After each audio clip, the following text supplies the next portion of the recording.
guess it wasn't charging.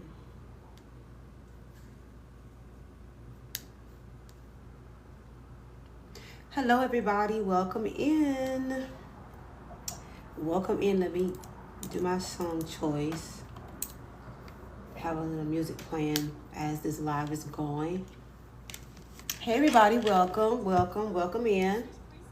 Go ahead and like the live. Share the live. Hold on. Trying to see what's going on here. Okay, there it is. Hey everybody, welcome in. Like the live, share the live. Let's have conversation. Hold on.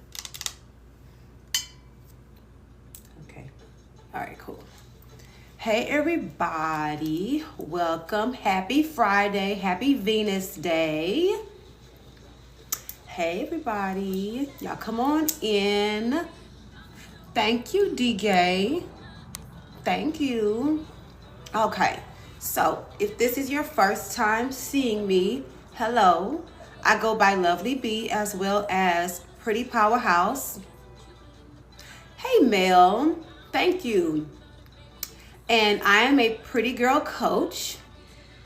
I coach beautiful women on how to stand in their power, right? By taking their power back, creating boundaries for themselves, gaining confidence, and dealing with the things that we go through as pretty girls, the hazing, the negative comments, you know, the negging that you may get from people, all of your different dynamics you have in your relationships, family. Maybe you have had a hard childhood growing up. Maybe you were in a neglectful or an abusive environment growing up. Thank you, Ray. Maybe you have had toxic friendships. Maybe you have had toxic relationships with men or women who have tried to bring you down, bring down your confidence or your morale about who you are as a person and the way that you look. Okay, y'all go ahead and like the live. We got 7 people in the building. Thank you, Ray, for your contribution to the live. Hello, everybody that's just coming in. Again, I am Lovely B as well as Pretty Powerhouse. I'm a pretty girl coach. I help beautiful women gain confidence and stand in their power, using their beauty to help them fulfill their purpose and to manifest the life that they truly desire, okay? So, and basically I am creating this community for all beautiful women of all shades, all walks of life, right, that have gone through similar situations with people that you interact with, people you grew up around, school, college, workplace, you know, church, different settings where there are people. I help beautiful women navigate life as a beautiful woman. There is an anointing on you. There's a light on you. There's a rare thing about you that attracts people to you, right? There's things about you that makes people want to know more about you, that gets people curious about you, that has that gives people almost the entitlement of trying to get into your personal life and do all types of things. And I basically teach beautiful women how to navigate that because I've been through a lot of different experiences in my life being an attractive woman, a pretty woman. And I'll stop there because people usually get very upset when a beautiful woman admits that she's beautiful. It's kind of like you're not supposed to talk about it, but I created this community so that beautiful women have the freedom to own their beauty, to stand in their power, to use their beauty to their advantage, to not feel guilty about feeling good about yourself, not feeling guilty about being confident, or knowing that you're a pretty girl. If you haven't heard it all day, which I'm pretty sure you have if you've been outside, you are beautiful, right? You are gorgeous, you're stunning. But you also have the right to be beautiful. You have the absolute right to be gorgeous and stunning and radiant. It is your right. If you've never heard that before, you've heard it here first, okay? And that's what I teach here in this community, okay, at Pretty Powerhouse. All right, so let me sip on my little tea. Okay, so I'm going to get into what is a pretty powerhouse. I do this every time. So let me go here to my website. Hold on, let me go back here for a second and turn this off. Ugh. Trying to turn this commercial off. If you're in the live, thank you. I appreciate you being here. Go ahead and like the live and share the live. Let's get the word out. Let's have the conversation. Let's do it. Okay, so what is a pretty powerhouse? This is something that, hi Sparkle, this is a term that I came up with that I refer to myself, but I also refer to other women with this term, okay? So a pretty powerhouse is a beautiful, attractive woman with great power and strength. She's self-actualized, has emotional control, and is able to shift frequencies with her energy alone. Okay? She's confident, bold, and courageous. What makes her special is that she's able to use her gift of being beautiful to help fulfill her purpose and manifest the life that she desires. A pretty powerhouse is a force to be reckoned with. She's a real goddess. Okay? I've never seen anything like this before, teaching pretty women how to become powerhouses. Love it. Thank you, Lauren. And I really feel like the divine or God or the universe put this in my spirit because I see so many beautiful women not really standing in their full potential, their full power because of all the negativity you get, right? As a beautiful woman, you're gonna get negativity. And I help beautiful women grasp that because it's part of the journey as an attractive woman. You're just gonna get hate for it. And it's not enough to try to hide from it, but I want you guys to really stand in your power and your truth and just live your life anyway. I don't want you to hide from people. I don't want you to try to hide from negativity because you're gonna get it regardless. Whether you stand in your truth or not, whether you stand in your power or not, you will always be dealing with negative people because you're pretty and because it's just part of life. You know what I mean? So I've explained to you guys what a pretty powerhouse is. Now, I'm going to ask you a question because this is the type of energy I'm talking about when I talk about a beautiful woman with great power and strength, right? Great energy and strength. Pink hearts in the chat. Pink hearts in the chat if you've ever walked into a space and the energy shifted. As soon as you walk in, the energy shifted. Pink hearts in the chat. If you've ever walked into a space or into a room and the energy shifted when you walked in. I know I got some pink hearts in here. I know I got some women in here that have dealt with that. There we go. We got Miss Mill, Miss Barkey. Pink hearts in the chat if you've ever walked into a room and the energy shifted. Like as soon as you walk in, the energy shifts. Right, pink hearts in the chat. There we go. This is the type of energy I'm talking about. Okay? Now, when you're a beautiful woman and you're able to shift energies like that, you're able to walk into a space and shift the frequency, that means you have the power of influence. You naturally have the power of influence. And a lot of times when beautiful women have this gift, you get drained by all of the negativity you get, and you do certain things to hide yourself or dim your light so that you don't get negative responses. Okay? If you put a pink heart in the chat, then this is for you. Okay? What I have to offer you today is my ebook titled, You Are a Pretty Powerhouse. Okay? And it's a guidebook basically helping you navigate life as a beautiful woman, dealing with different things in life, your relationships, your work life, life with family, all different types of things, okay? My ebook is available right now. The website is, the link is in my bio, okay? It's only $15. It's 7 chapters long. And I do these lives to go through the book to help you guys understand what the book is talking about, kind of like giving you an overview of what the book is about.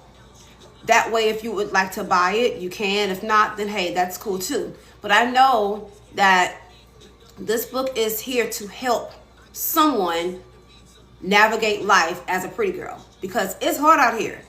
You know, and people think we have it so easy because we get attention. You know, people look at us, stare at us. You know, we may get a lot of likes on social media without pictures and videos, but the truth is, no one sees the behind the scenes. Oh my God, what is that? Is that a net? Oh, it's that season 2.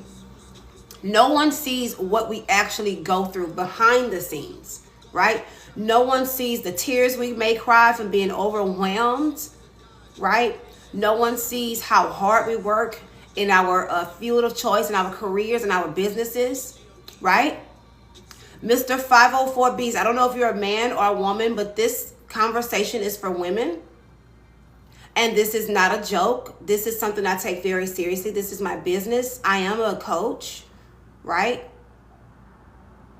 This is what I do. This is not a joke to me, and it's not a joke to my clients. So I would appreciate if you would get out of my life with your negativity. And before I get started, I just want to say that I know that my message, hold on. Yeah, thank you. Please go away. Thank you. Thank you. Can you guys hear me? Can y'all hear me? Pink card in the chat if you can hear me. Who else can't hear me?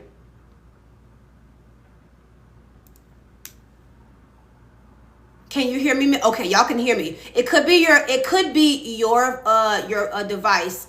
Okay. It could be your device, Miss Lauren, because I've never had that issue on here. Yeah.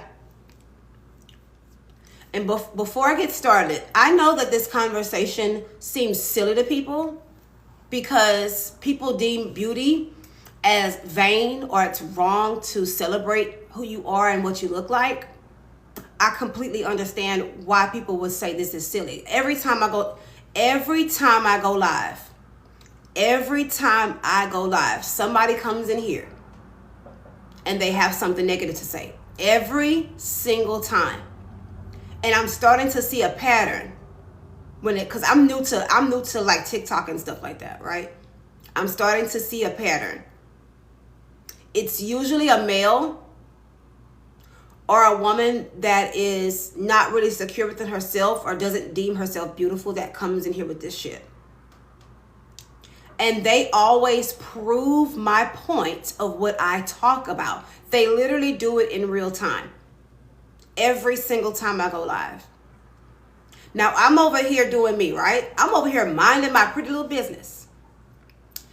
Though I showed up on your FYP, I understand that, but it doesn't literally mean everything you see is for you. I think people take that very literally, right? Your For You page. Everything you see on the For You page is not for you. And people have this what about me mentality, so they do stuff like that. They will insert themselves in conversations that have nothing to do with them and say stupid shit like that to derail the conversation. So if you are here to derail my conversation, you gotta leave right now, or you'll be banned from this entire community. I don't have time for it. Another thing, I don't answer questions about my personal life.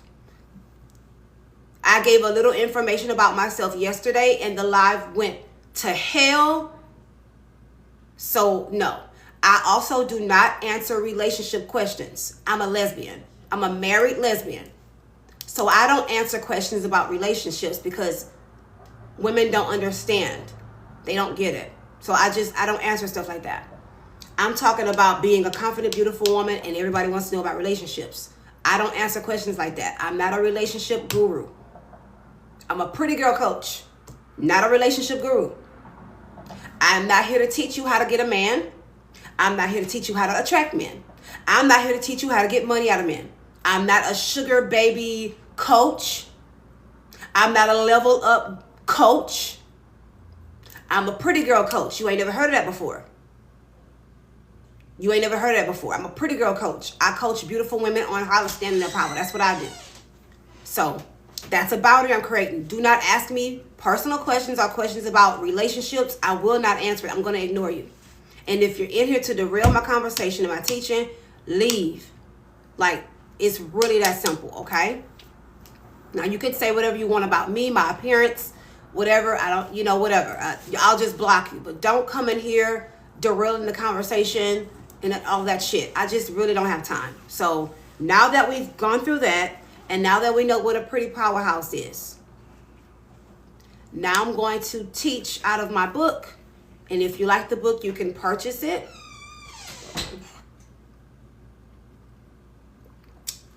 Or you can just choose to just be a part of the live. You can follow me. You can be a part of the community because I make content every day. So now that we have an understanding, I feel like everybody is nice and poised and respectful. We're going to continue on with the live.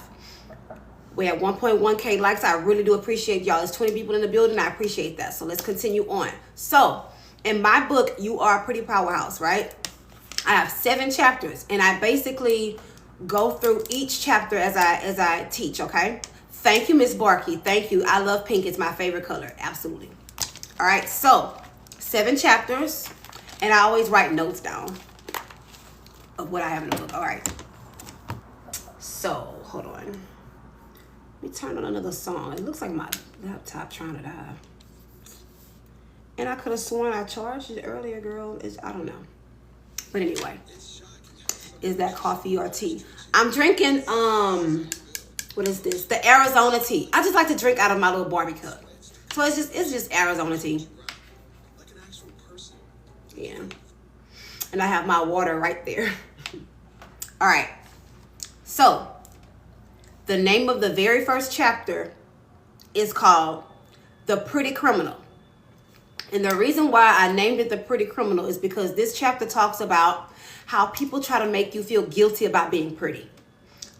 How they try to make you feel bad or low or try to make you dim your light because you acknowledge the fact that you look good, right? You get dressed up. You get nice and beautiful. You wear your heels. You wear your cute little handbags, your dresses, your purses. You're really feminine, you know what I mean? Right? And people say and do things to make you feel bad about it. And I'll stop right there and talk about hyperfemininity a little bit, because hyperfemininity in film, TV shows, it's always villainized. Hyperfemininity is always villainized. Notice how the villain or the mean girl is usually very hyperfeminine, right? And the reason is because hyperfemininity and beauty is very powerful and persuasive, right? Hyperfemininity and beauty is very powerful and persuasive. And by knowing this on a subconscious level, people will look at you with your beautiful self and try to make you feel bad about knowing that you're pretty. So they'll say things like, you think you're all that? You're not even that cute. That ain't your hair. That is not your hair. That's not your real hair, right? If you were really beautiful, you wouldn't need all that makeup. Real pretty girls don't need makeup, right? Right, you're doing too much, right? Your heels are too high. You're trying to get attention, right? You're wearing heels to work again, like you're doing too much, right? Doing too much. They do this to lower your morale and to bring your confidence down and to make you feel guilty, right? That's why they do it. And the reason I call it the pretty criminal is because a lot of times beautiful women do end up feeling guilty. They fall in the trap of feeling guilt. And guilt is when you feel like you've committed a crime or an offense. So you start dimming your light and you don't do as much, right? You don't do as much. At work, you stop wearing red lipstick because you're tired of the complaints from the other women at work that you're trying to be sexy. Right. See, y'all in the comments, y'all know what I'm talking about. Y'all know exactly what I'm talking about. They try to they try to pull you down. Right? Pull down your confidence and your morale. That's what that chapter is about. That's chapter 1. Just people trying to make you feel guilty by telling you really condescending and mean things. Trying to be funny. Oh, you think you cute, huh? Oh, look at her, it's Miss Bougie walking in again. Or you'll deal with so-called friends, right? Who will tell you, oh, you don't have to get all dressed up. We're just going to brunch. Right? Now, they know damn well you have a certain personality that really likes to dress up. But they keep trying to convince you that you don't have to dress up. When they know, right, why you wearing heels? Why you doing this? Why you doing that? They do that because they want to bring your confidence level down. They want to make you doubt yourself. Should I really be wearing heels to work every day? Should I really wear my fur coat out? Should I really wear my big sparkly earrings? Should I wear my new pink lipstick I just bought? Should I wear my glitter eyeshadow? Should I really wear it? Or should I just, wear a little bit? Maybe I shouldn't wear eyeshadow at all. Hey, Miss Braggs. Right. Put your best fit on. Put your best outfit on all the time. I live by that. Put your best outfit on. I don't believe in saving outfits. I don't believe in saving outfits at all. I'm gonna just wait till a special occasion. Let me tell y'all something. The fact that you woke up this morning, that's a special occasion right there in itself. You woke up this morning, you have breath in your body. That's the special occasion. You don't need another special occasion, girl. Put the damn outfit on. Put the outfit on. Put it on. Put the outfit on, honey. Put the heels on, okay? Put the heels on, honey. Put them on, okay? Go get your nails done. If you don't have time to get your nails done, those little press-ons that you bought that are really, really sparkly and cute, put them things on, girl, and take some cute pictures, okay? That new wig that you bought 2 months ago, put that thing on your head and take pictures, girl, and walk around town looking like the baddest bee, the cutest, okay? But people that try to make you feel guilty about being beautiful, you're doing too much. Didn't you just have a different wig on last week? You wear a different wig every other day? You know what I tell people when they give me more remarks like that? I say, it's a lifestyle, honey. It's a lifestyle. Pretty is a lifestyle. Pretty is a lifestyle, honey. This is the way I live. Hello? I'm not trying to impress anybody. I'm not trying to attract anybody. This is literally how I live. It makes me happy, right? It makes me feel good, right? You putting on that cute little jacket you always like to wear with the matching earrings or whatever it is that you do, it makes you feel good. That lipstick that you like to wear, that lip gloss that just makes your beautiful lips just pop out even more, and those lashes, that skincare routine that you have, it makes you feel good. It makes you feel good. It shouldn't matter if it makes another person uncomfortable. But that's what people will do when you're pretty, when you like to dress up, when you're glamorous, right? I'm a very glamorous girl. I love glamour, obviously, as y'all can tell. I love glamour. I love pink. I love all things Barbie. I love all things sparkly, shiny. I am very much, hey, Brittany, I am very much a girly girl, right? Thank you. Y'all like the setup? Get into the setup. Y'all like the setup? Right? I love all things girly and shiny and just beautiful, right? And even other pretty women will tell me that I'm doing too much because they don't wear makeup. Well, natural beauty is And it's just like, girl, shut up. You know, you can coexist. My laptop died. Oh, crap. You can coexist with other women who don't operate in life like you. You know what I mean? I'm very comfortable with myself. You have to be very comfortable with who you are as a pretty girl, because people will always be in the corner somewhere trying to tell you who you need to be. Right. See, and this is the type of stuff that I talk about in my ebook, y'all. We deal with this all the time. Yeah, men prefer natural. Who gives a damn what men prefer? What do you prefer? What do you prefer? What do you want to look like? When you look in the mirror, what do you want to see?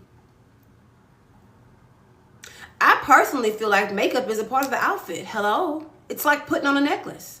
I don't go anywhere without makeup. If I'm fully dressed, I'm putting makeup on.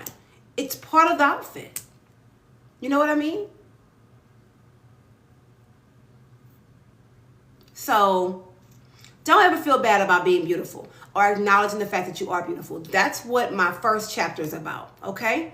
In the ebook, You Are a Pretty Powerhouse, all right? It's available right now. The link is in the bio. It's only $15. It's 7 chapters long. So let's go to chapter 2, okay? Now, chapter 2, thank y'all so much. Chapter 2 is called The Pretty People Pleaser. So if you've ever been made to feel guilty about your beauty or who you are, you're probably a people pleaser, right? And a people pleaser is a person who puts on the act of being nice so they accommodate other people to make other people comfortable. And you probably people please because you grew up in an environment that didn't make you feel comfortable within yourself. You probably grew up in an environment that neglected you emotionally, or maybe you grew up in an environment that made you feel like you had to perform or do everything perfect in order to receive love, right? Survival, yes, yes. So you make yourself overly available to people. You say yes to everything. You don't have any boundaries. Hey, Rennie, you don't have any boundaries. You know, you just allow yourself to be used and mistreated because you want people to see you as a good person. You're usually very giving when you're a people pleaser. You're super nice. You're super generous, right? You just give all of your time, all of your energy to everyone around you because you really want people to see you, right? Doormat. You want people to see you. That's what the issue is. You have a deep-seated need to be seen and validated by others. You want the approval of others. You want people to think that you are a good girl, right? That's what it is. You do this so people can view you as a good person, right? That's what I talk about in chapter 2, but I want to help you with that. You don't owe anybody anything, right?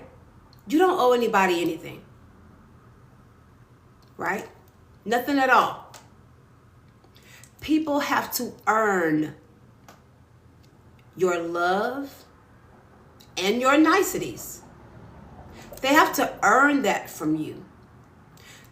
People have to go through a process with you in order for you to exert your energy that way. And not everyone deserves that. You don't need to give that to everyone. That is reserved for people. Your niceness is reserved for people that you actually love and care about and who actually love and care about you. So let's go through what niceness and kindness is, because I do talk about this in the book, okay? We're going to go through what niceness and kindness is. But over the years, especially since I learned more about the selfish, evil nature of others, right? Because people are naturally selfish and they want you to give into their selfishness by being who they want you to be. As a beautiful woman, people see you, they put you on a pedestal, and then they put expectations onto you about the way you should be and how you should act. But I wrote my book and I built this community to remind you that your life, your beauty, and everything concerning you is for you and you alone. You don't owe anybody that stuff. So let's go through what niceness and kindness is, okay? So niceness is when you perform.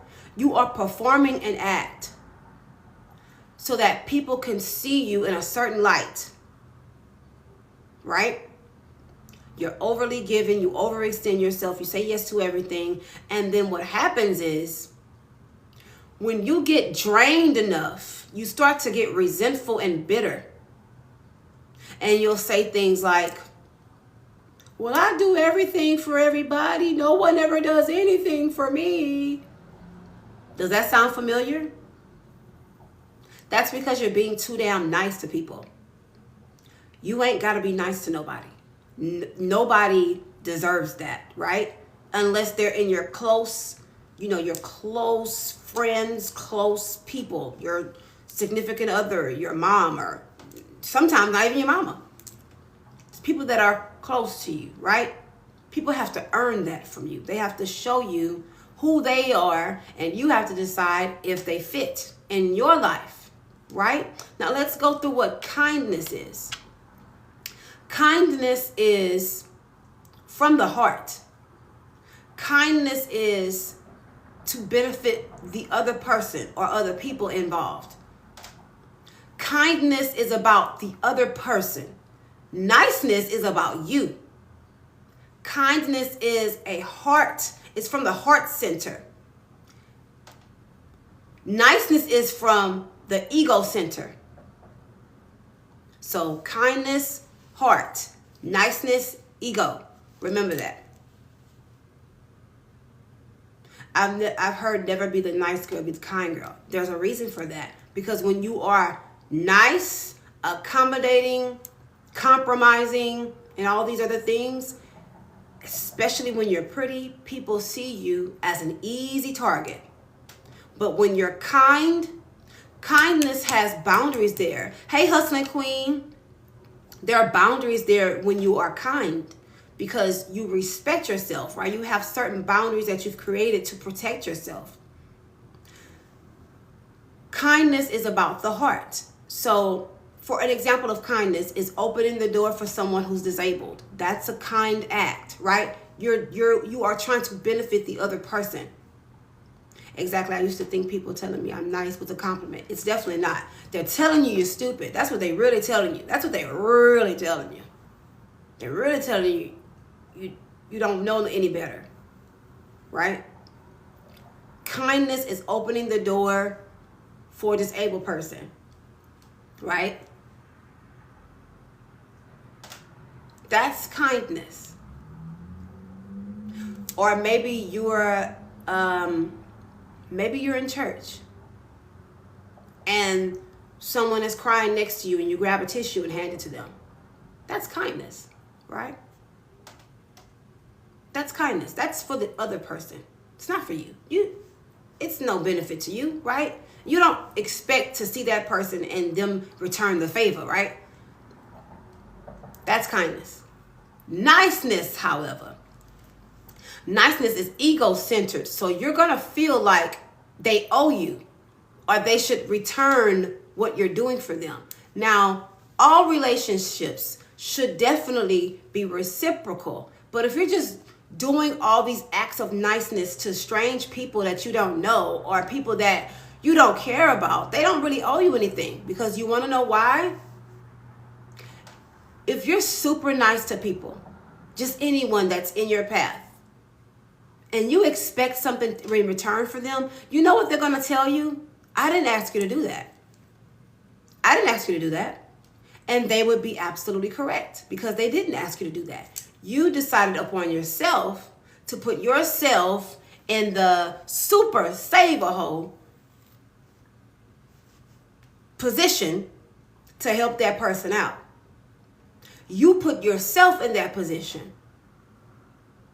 When you are moved to do an act of kindness, it comes from right here in the heart center. But when you decide to do an act of niceness, it comes from the head center, your ego, right? It's about what you're going to get out of it. What am I going to get in return? What am I going to get out of this? Now, many people pleasers don't understand that this is what they're doing, but you are doing this. And my book helps women see not only how people pleasing hurts them in terms of being used by other people, but how it hurts when you're not aware of what you're actually doing.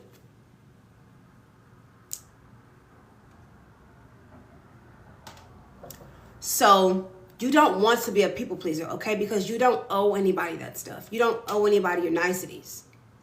Reserve your niceties for your significant other and for people that are very near and dear to your heart. You show everybody else kindness, okay? So let's go to chapter 3, all right? You are a pretty powerhouse. It's available right now. The link is in my bio. It's only $15. You're going to go to my page, click on my little face. You're going to see my page. Go to the link in my bio. Click that. It's going to say payhip.com/prettypowerhouse. You're going to click on that. And then you're going to see pink, orange, and yellow. That's the ebook. You're going to click on that. It's only $15, okay? 7 chapters long.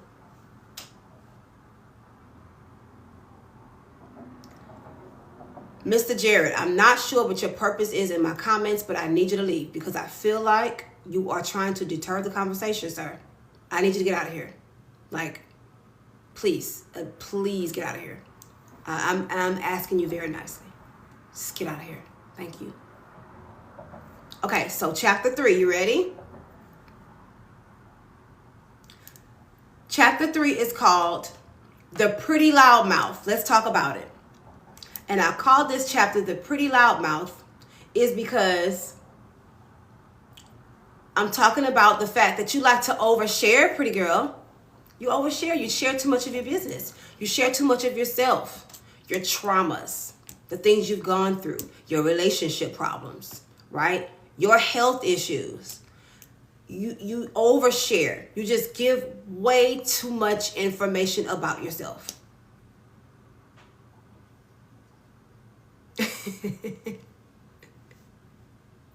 I knew y'all was gonna feel this chapter. Because that's what we do, right? The reason why beautiful women overshare is because we want to make people believe that we are relatable. We want them to think that they can relate to us, and we do this to disarm them from giving us negativity. We want to make people feel real comfortable around us. Right? Right, Miss Brax? 9 times out of 10, they don't care or they're very happy you're going through that thing. Okay? You're sharing all of your traumas. And women do this thing, right? Women do this thing where they trauma bond. Trauma bonding.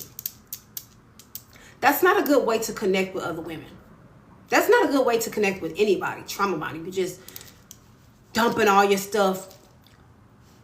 Don't allow people to overshare with you, and don't overshare with people. Don't do that. You're sharing all of your past relationship dramas. And it's not to say that you can't share information about yourself with people. Just don't overshare. Like, this is an example of oversharing. Someone can ask you, how was your day? They asked you a simple question. How was your day? Now, an answer that would suffice is, oh, my day's been great. Great day. But no, you, Miss Oversharer, you go off into a whole entire tangent about something that happened last week. You went from what you did all day today. You got in the car. You went to Starbucks. You went by TJ Maxx. You saw an old friend. Y'all went to lunch. Then you go off into a tangent about something that happened with your sister 2 months ago. That's oversharing. And I noticed that beautiful women who overshare probably weren't given the space to speak very much growing up. Maybe you didn't feel like you had a voice growing up.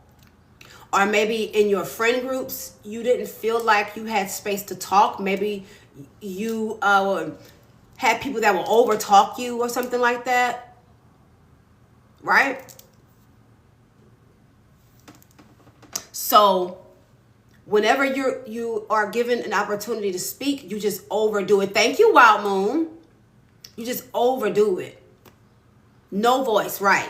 You didn't feel like you had space to just speak up for yourself or say how you felt, right? And when you overshare, let me tell y'all what happens when you are a pretty girl that overshares. Hold on, let me sip on my little tea for this. Let me tell y'all what happens when you're a pretty girl that overshares. When you're beautiful, when you're pretty, when you're stunning, when you're gorgeous, when you're a pretty woman, people automatically put you on a pedestal, right? They automatically put you on a pedestal. So you're here, right? When you're pretty, people want to know about you already. There is something about you that people want to know, right? There's an air of mystery about you when you're pretty. You're alluring to people, right? But what happens is you're up here on this pedestal that they put you on, right? And you're just disclosing so many private things about yourself to people. And what ends up happening is they lose respect for you because you've become common to them. You've become just like everyone else. People like to count the pretty girl's flaws. Yeah, they do. And when you overshare, you give them flaws to count. It's all about, this is all psychology. This is human psychology. When they see a pretty girl, they automatically think her life's perfect. They think you have everything handed to you when you're pretty. They think your life is super easy. But the issue is pretty girls don't want people to think that they're more than what they think they are. So they try to dim their light and dumb themselves down and share personal things so people can think, hey, pretty girls, go through things too. But that's not what they're going to think. They're going to resent you for that because you are ruining the fantasy in their head about you. You're messing up the fantasy. Thank you, Shisha. You are messing up the fantasy whenever you overshare. You're no longer alluring and you're just like everybody else. And what happens is, this is what happens. When people realize that you are human because they treat you like you're not human when you're pretty, it makes them second guess themselves. And the fact that you went through all of that and you look that way, now it's going to make them go inward. Well, why do I look like this? Or why is my life this way? This pretty girl went through XYZ and look at her. She's still beautiful. She's still radiant. And look at me. My life sucks. They're going to resent you for that. Keep the fantasy by being mysterious. This is human psychology. I'm not saying to be, cold and never share anything about yourself. What I am saying, however, is that there's an air of mystery when you're pretty, and you want to keep that air of mystery, especially if you want respect. If you want people to respect you, don't share so much about yourself, because the more you share with people, the more they dig, and then they want to know more and more and more and more. And before you know it, they're all in your life and in your business. And then you're like, hey, wait. But no, you didn't create a boundary from the very beginning and say, I don't share that. I don't talk about this. I don't feel comfortable sharing XYZ. I don't feel comfortable talking about my personal life with my family. Hey, butter enthusiasts. So you have to really curb that appetite that you have to overshare with people. Just reel it back in. Ask yourself if they really need to know that, if it's going to help. You know what I'm saying? How do you navigate telling people that, like your coworkers? Are you asking me how do you navigate oversharing with people at your job? Is that what you're saying? Because I can tell you exactly how to do that. So if you're at work And you have these people that are just super intrigued by you because you're pretty, you dress well, and all this other stuff, right? The best way, and this is human psychology, the best way to avoid answering questions is to flip the question on the other person. So, when they ask you things like, what did you do this weekend? I'm telling you right now, what did you do this weekend? Oh, I didn't do anything much. How about you? How was your weekend? What did you do? Flip the conversation on them, because people love to talk about themselves. As a pretty woman, you have to be an observer and a good listener. So always switch the conversation and make the conversation about them. And they're going to talk. They're not going to realize what you just did. 9 times out of 10, they're not going to realize what you just did. But you just flip the conversation on them. Now they're talking about themselves. You don't give a damn what they're talking about, but you're not talking about you. You're just listening. That's a number one way to avoid oversharing, especially at the workplace, because they want to get information out of the pretty girl. They want to know everything about the pretty girl, what the pretty girl doing, who's the pretty girl dating, is she married, does she have kids, where does she like to go on the weekend. You avoid all of that by flipping the question on them. And you can do this in any setting, not just work, anybody. Anybody. Now, if you're dealing with a person who's hip to this stuff and they say, well, you didn't answer my question, you can say, well, I didn't want to. I didn't want to answer it. That's why I didn't answer it. I stay away from everybody. Girl, look. Child. Huh. Hey, Nicole. Good tip. And they would show their hand if they try to turn it back on you. Exactly, Brax. Exactly. Exactly. Exactly. How to answer married, kids, or dating questions as a pretty woman. Okay, so the best way to answer questions like that, you can say, okay, if someone asks you if you're married, you can be like, ooh, I think marriage is great. Are you married? I think marriage is wonderful. Are you married? Wow. Like, get them to do the talking. Like, the more you practice this, the better you'll get it. You'll be quick on your feet. You got to be quick on your feet when you're pretty, because people are always going to try to catch you off guard.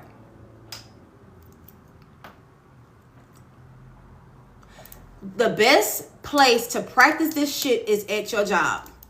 This is the best place to practice this. I'm telling y'all, it works with customers, all that. Like, whoever you're dealing with, clients, your coworkers, whatever field you're in. I'm telling y'all, it is highly effective at work. Practice it at work. It helps. Then they will be like, I just asked because I see a ring. Well, that's your answer, duh.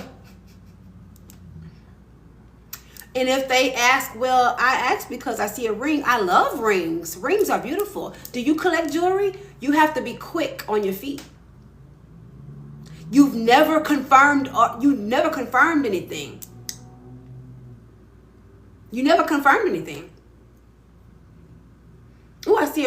This is one of my favorite rings. I collect rings. Do you collect rings?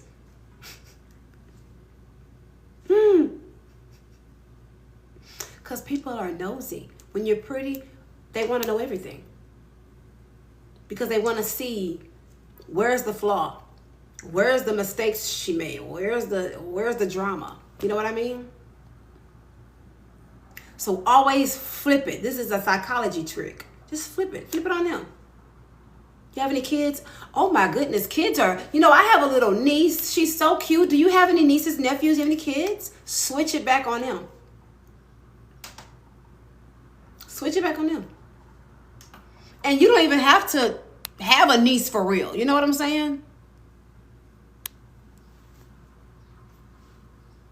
Why do they want the mistakes? Because they view you as perfect. That's why. They think when you're beautiful, they think you're perfect and your life is perfect and you just have the world handed to you. So they ask questions to see where they can not only get information, but where they can strike. Because they want to put the pretty girl down. They want to put you down, right? Right, to humanize you, exactly. Because when you're pretty, they don't see you as a human being. You're not a human. So it's a very twisted thing they do. It's a twisted mind games that people play with you constantly, every day. And they also want to live vicariously through you, right? To escape their miserable life. When at my job, right, people are always asking me about me and my wife. They're always asking me. I didn't mind telling them about my wife. I didn't mind telling them that, right? There are some things I don't mind saying because I know how to say one thing and just guard the rest. I know how to keep it very vague. Thank you, Shay Love. But then they would ask, like, what did y'all do this weekend? I keep it very brief. Oh, we had some fun, How was y'all's weekend? I keep it very vague and brief because when I clock out, I have a life that I actually enjoy. And the way they complain at work about their lives, they would want to live vicariously through me because my life is great. My life is great, so. But most people that you work with, they're miserable. So they want to live vicariously through the pretty girl, I've been bullied and also praised so much my whole life. It causes so much stress and anxiety. Right. And that's why I wrote my book, Starry Glow, because I want to help beautiful women come out of that. There's no need for you to be anxious and stressed when you stand in your truth and in your power, And I understand because it's a lot. It's a lot. At work, you're dealing with it. In your family, you're dealing with it. In these friend groups, you might be dealing with it, right? In your environmental settings like church, or if you're going out, or just your little groups, whatever you're involved in, maybe your dance class, you're always dealing with it. At the freaking grocery store, you're dealing with it. Right, everyone's constantly projecting on you. Exactly. And it's just because you're pretty, girl. Let me tell you. As long as you got that beautiful face, they're going to always project on you. As long as you're an attractive woman, they're always going to project on you. Thank you, Hustling Queen. As long as you got that beautiful face, that aura, right? So happy to connect and yes, girl, I get it. Listen, I understand. That's why I wrote my book. That's why I created this community. That's why I do these lives every day. Because I just feel like we need a constant reminder that it's really okay to be pretty. Because there's always somebody in the background trying to tell you that it's not okay. And it is. Have you ever had a friend who purposely tries to... Girl. The stories... You know what I might do, y'all? I might just write a full book of all the personal stories I have about the dynamics that I've dealt with other women in friendships and just stuff like that. I think I might... Would y'all be interested in that? Pink heart in the chat if you'll be interested in an ebook about just different shit that I've personally dealt with in friendships. I have so many stories, y'all. I have so many stories. My light went off. Yes, okay, so I'll tell y'all about a time a man tried to humble me because they do this every day. So, yes, so this is at my other job that I worked at last year. So, girl, I'm walking out of work, minding my pretty little business, trying to get to my car. There's this guy over here on this side of me going to his car. He parked it in front of the building, right? I'm going along. I could see he's trying to get my attention, but I'm not paying attention because, again, I'm walking to my car. He's like, say. I most certainly don't answer shit like that. Don't talk to me like that. Say, are you serious? I just kept going. Well, fuck you then, bitch. You ugly anyway. Because I would not give him attention, he got all his feelings and called me out of my name. That's the type of stuff men do. They do it. Well, fuck you then, bitch. You ugly anyway. And you know what I did? I walked to my car. I started it. I put it in reverse. And I put it in drive and I left. Girl, you ain't about to ruin my day because you mad that I wouldn't give you attention. Okay? Yeah. Y'all, I've even had a guy, this was very long ago. I think this was in my 20s, my mid-20s, something like that. This guy was at this it was like a concert, like a local concert with local artists. This is back home in Louisiana. We're in this like nice upscale bar. I'm standing by the stage, and this guy comes up to me and grabs my arm, y'all. He grabbed my arm real hard and said, "Hey, give me your number." Some shit like that. Yes, I'm Creole. And I said, "If you get your hands off of me, get your hands off of me. I'm just trying to show you that I'm a real man." I said, "Get your hands off of me." I like pushed him off of me. Like, get off of me. He had the nerve to assault me right there in the middle of the freaking place. This is the type of stuff that men do. That's the type of stuff that they do to beautiful women because they feel entitled.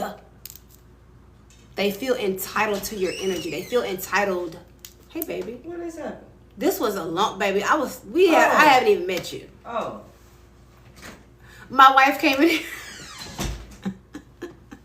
Y'all, my wife came in. My wife came in here ready to set it off. You hear me? The gun. I don't remember the gun laws in Louisiana. I don't know. But if you're pretty, you need to be licensed to carry. That's something I'm working on. Cause girl, these people are crazy. She don't play about me hustling queen. Not at all. My wife got up so quick. Hey, what? Someone hit me with the door trying to get my attention on my B-day. Girl, you see what I mean? And there's so many women who get unalive because they don't give these men attention. This is the type of stuff I'm talking about in that ebook, y'all. Just the entitlement people feel to you because you're pretty. They feel like you exist for their enjoyment. People look at you and they view you as an object of affection. You are a source of pleasure and entertainment for people. You're not a human being. That's how people see you. That's how people see you as a pretty woman. But I don't want you to be afraid. I don't want you to cower or feel like you need to hide because of that.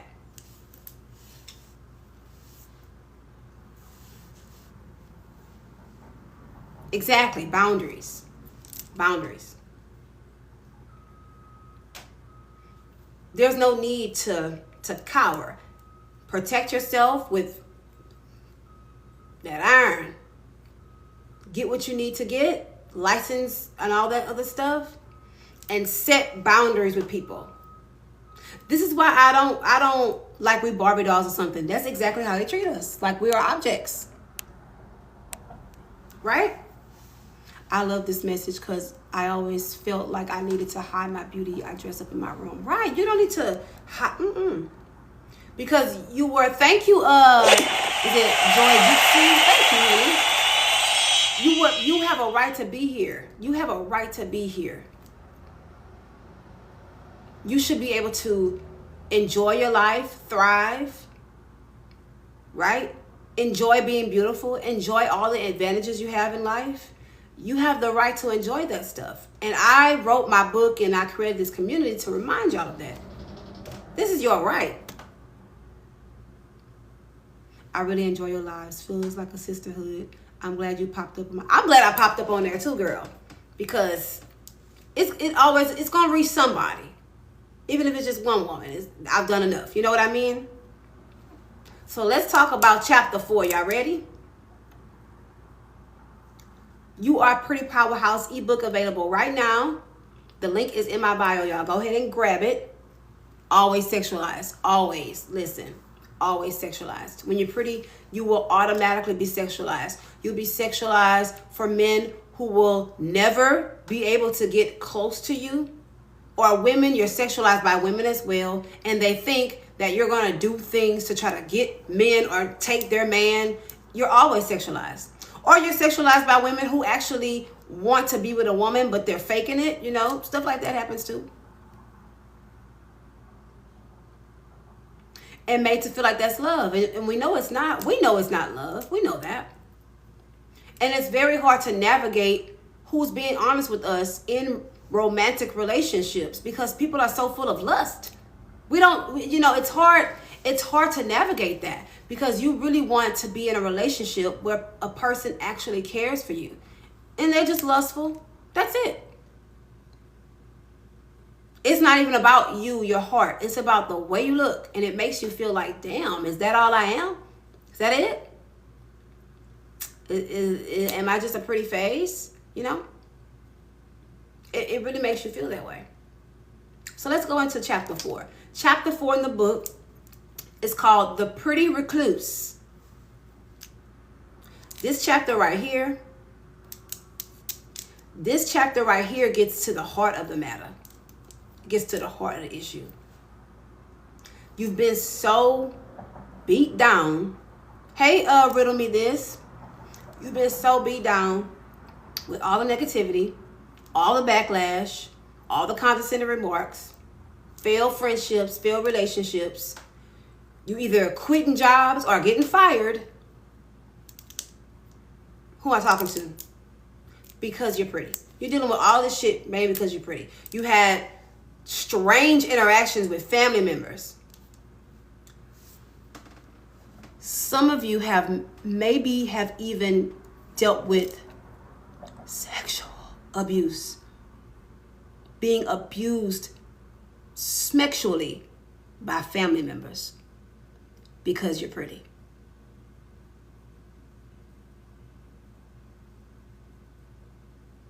Some of you may have experienced rape because you're pretty. Assault because you're pretty. Getting jumped on by so-called friends because you're pretty. People thinking that you're doing things that you're not doing. Accusing you of sleeping with people's husbands because you're pretty. Accusing you of being in inappropriate relationships because you're pretty. Accusing you of sleeping with the boss because you're pretty. Accusing you of sleeping with multiple co-workers because you're pretty. And all this shit makes you feel like you need to just go in the house. That's what the pretty recluse is. All that shit you done dealt with all your life, you feel like you just gotta go in the house now. I just gotta go in the house. Nope. I gotta go in the goddamn house. I don't want to be around nobody. I don't want to be around other people. I don't want to go nowhere. I don't want to do nothing. I don't want to do nothing. I don't want to go nowhere. I'm not even... You get to the point to where you don't even want to do your makeup anymore. You don't want to do your makeup. You don't want to do your hair. You don't want to get all cute and dressed up anymore. You don't want to do any of that anymore because you don't want to attract attention to yourself. You try to do everything possible so that you don't attract attention to yourself as a pretty recluse. So you show up to work with a bun thrown in your hair, no makeup. You're not dressed up anymore. You're walking around in sweatpants. On the weekends, you're in the bed eating Fritos and Cheetos and scratching your butt watching Netflix because you just don't want to deal with the world. You just don't want to deal with it. You don't want to deal with it.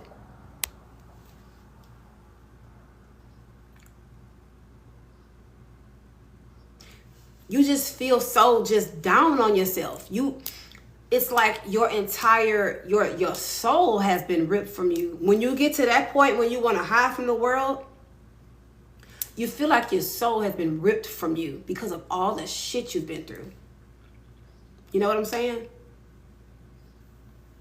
All the gaslighting, all the hazing. You think about all the bullying you've been through since you were a small child. Bullying from family members, bullying from kids at school, even maybe little boys inappropriately touching you in elementary, middle school. I know I'm talking to somebody. I know I am. I know I'm not the only one.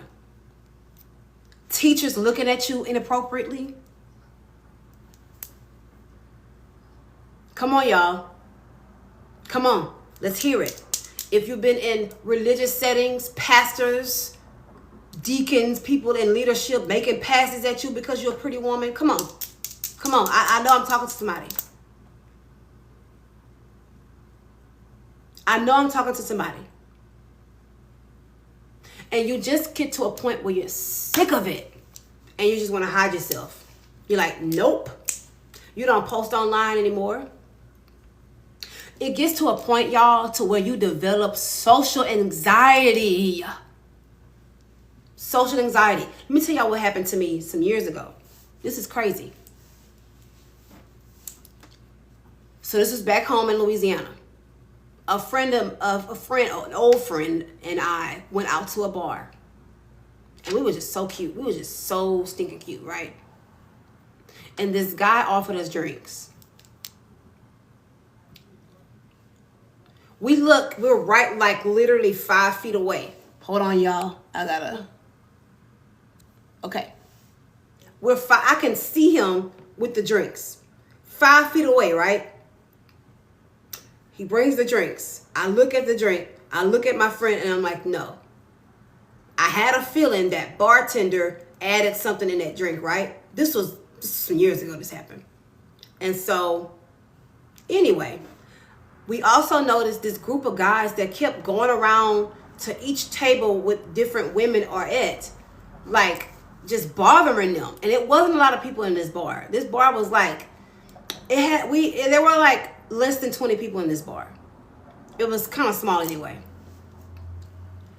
I got such a bad vibe in that bar. And just the energy of the men in that bar.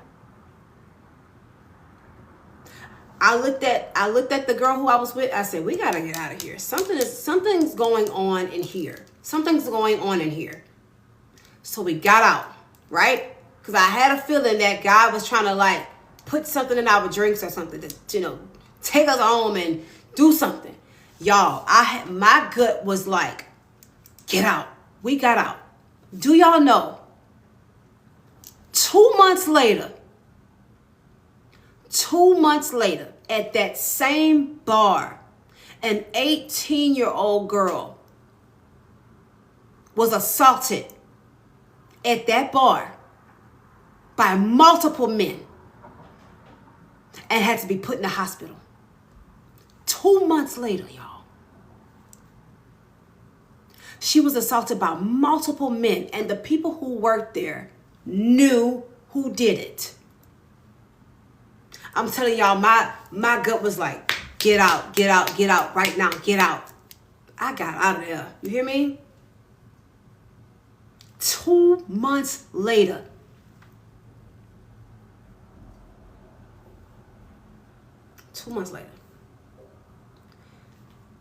The young girl was left there in the parking lot, bleeding.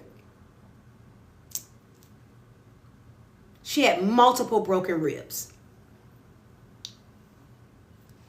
At that same bar, y'all.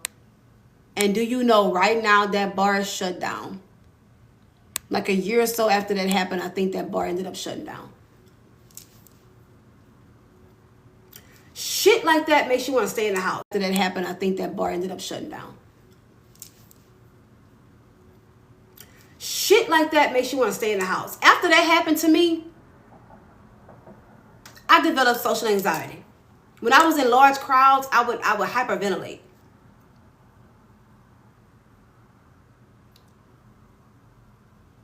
I would just like, oh my God, panic attacks. The panic attacks. But when you go through traumatic situations as a beautiful woman, it will take you there and you will want to hide from the world. But I'm here to remind you that you don't have to hide from the world. You don't. All you got to do is make sure you are protecting yourself and have very strict boundaries. Hey, Angel. As a beautiful woman, you have to be very picky about who you allow in your space and where you bring your energy. You do not go to every event. You don't. You don't say yes to every invitation. You got to be very strict. That's right. And people are gonna think that you're the bad guy for that. They're gonna call you a bitch. They're gonna say that you're a mean girl. They're gonna say that you think you're all that. You're bougie. So fucking what? So what? There's a difference between being a recluse and being exclusive. A recluse is hiding out of fear. But when you're exclusive, you have a life to live and you live it, but you're very strict about who's in it, right?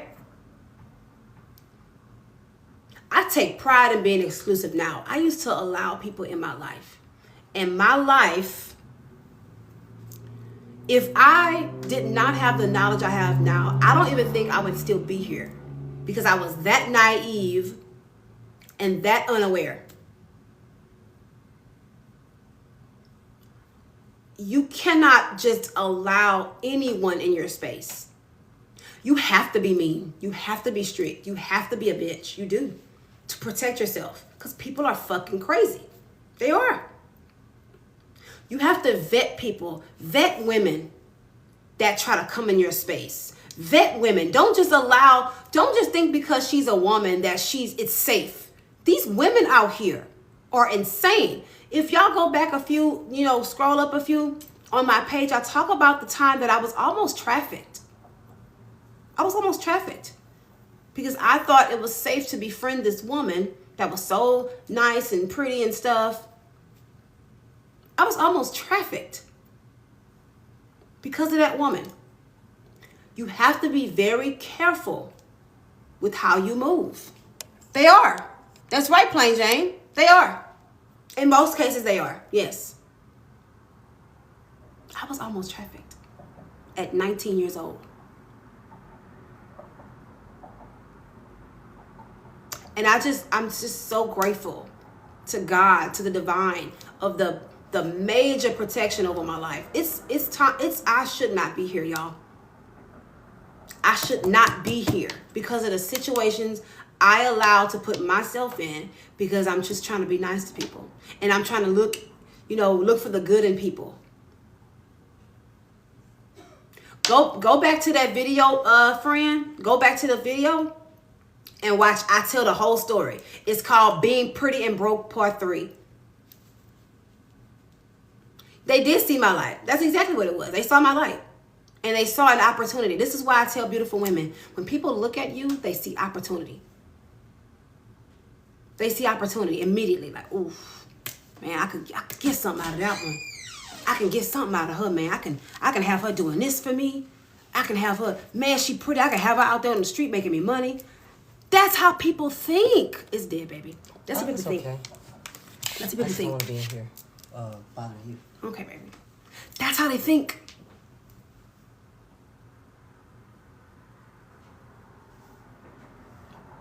Yeah, they try to make you feel like it's not that serious because they're trying to gaslight you. But it is that serious. It is that serious. It is. It is that serious. If people can take you and bend you and use and mistreat you, they will. This is why you have to be very strict with your energy. I don't let nobody in. Absolutely fucking not. I don't. Because I learned too many lessons. I had to learn way too many lessons to get to this point. I'm very grateful for that, though. I learned way too many lessons. But I'm very, very grateful for the lessons because it's blessing people. Like, my experiences in life are blessing people right now.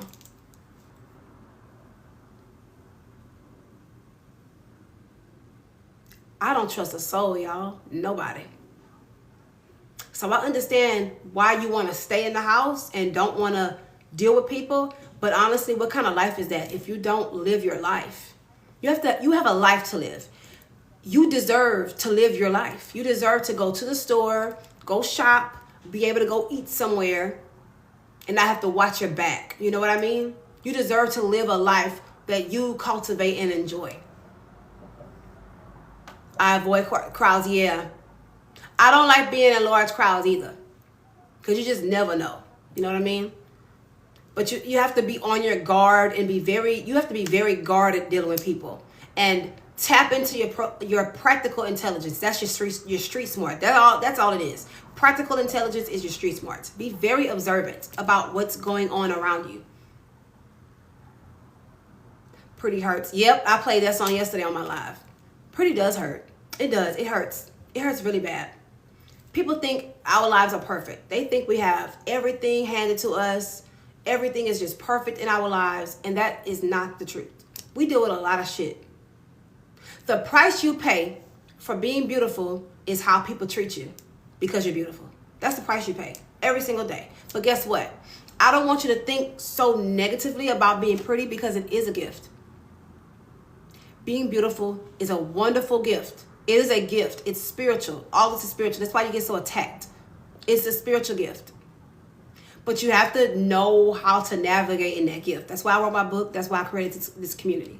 You got to know how to carry yourself. You have to know how to carry that gift.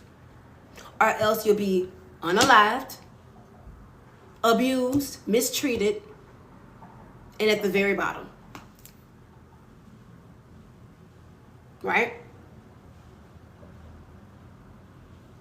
Yes, that's right. You have to sit back and observe. You have to sit back and observe. You have to be very watchful as a beautiful woman. Right? But I don't want to imprint negativity, right? Because it's not all bad. It's great. Beauty, with your beauty, you're able to attract opportunity, visibility, and favor to yourself. You can use your beauty to help you in life. Use your beauty to help you fulfill your purpose. Use your beauty to help you manifest, right? You can use your beauty to help build communities, like what I'm doing right now, you know? Use your beauty to help you elevate in life, help you level up in life. That's what it's for. But people have these evil intentions for you. That's where it gets messed up. Don't allow people to use you. Don't allow people to mistreat you. Don't allow people to use your gifts. You use your gifts for yourself and your benefit. You do this by knowing who you are, your purpose, and what you want out of life. You do this by taking your power back. So chapter 5 in the book, You Are a Pretty Powerhouse, is called The Power of Pretty Privilege, right? You have to transmute that negative energy they give you. Exactly, Rush, exactly. You have to be an alchemist as a beautiful woman. You have to learn how to take the negative energy you get and transmute it into something wonderful for yourself. You do this by understanding the power of pretty privilege, right? Now, the pretty privilege conversation is usually very male-centered. A lot of women like to bring this conversation up when they think that they're not getting attention from men. That ain't what pretty privilege is.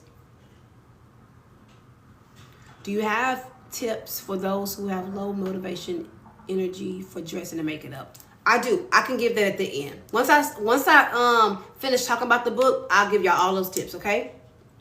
So chapter 5 is the power of pretty privilege and how to use it, how to be comfortable using it. A lot of beautiful women are not comfortable using their beauty to elevate themselves. That's what it's there for. Your privileges are there to make use of, right? Your privileges are advantages that you have over others who do not have it. That's the point. People get upset about the conversation because they don't feel like they're a part of it. That's the point. It's a privilege. It's a privilege. It's an advantage.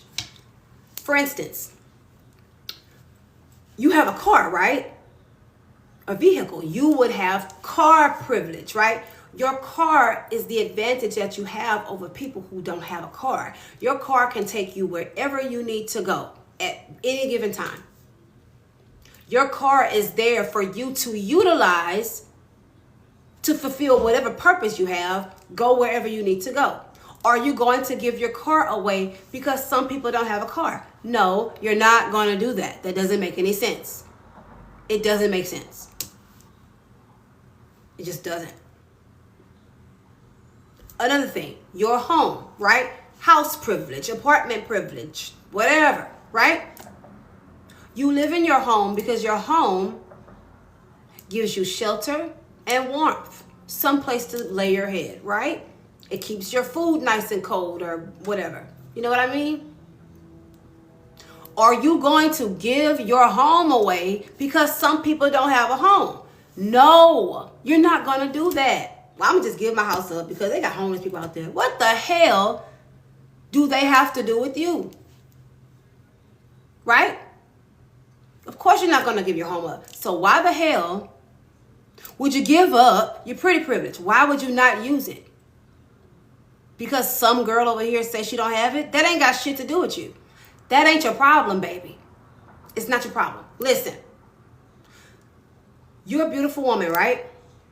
You stand in that. You're confident, right? Great. It's not your responsibility, with all that work you've done on yourself, to get to this point of being confident and accepting yourself. It is not your job to pour into a person that ain't there yet. That ain't your job. It's not your job to give out compliments to women who don't feel attractive. That's not your job. Take that burden off your back right now. Take it off your back right now. That's not your job. It is not your job to give up your advantages because other people don't have them, y'all. Your advantages are for you. This is why the rich don't care that people are talking shit about them. You have access to all this money, all this wealth and opportunity. You're going to give it up because people are complaining about it? No. You're not going to do that. No, it don't make sense because it doesn't benefit you. Your privileges and advantages benefit you, and it's supposed to. It's supposed to benefit you. It's supposed to. See that? They've tricked you into thinking that your life is about everybody else. It's not. Your dreams and your purpose is about everybody else. No, it's not. No.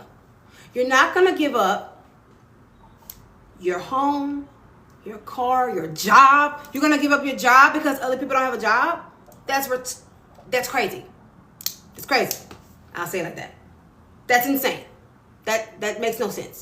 You're going to just go without a job or income because there's other people who don't have income. Doesn't make sense, people. So why would you give up your beauty? Why would you just stop or just not utilize your pretty privilege to help you in life? That's what it's there for. It's there for that. Use it. That's what chapter 5 is about. That's what chapter 5 is about. That's what chapter 5 is about. Pretty privilege is getting the job that you want, even though you don't have the qualifications, and they hire you anyway because you're pretty, and they offer you training. That's pretty privilege. Use it.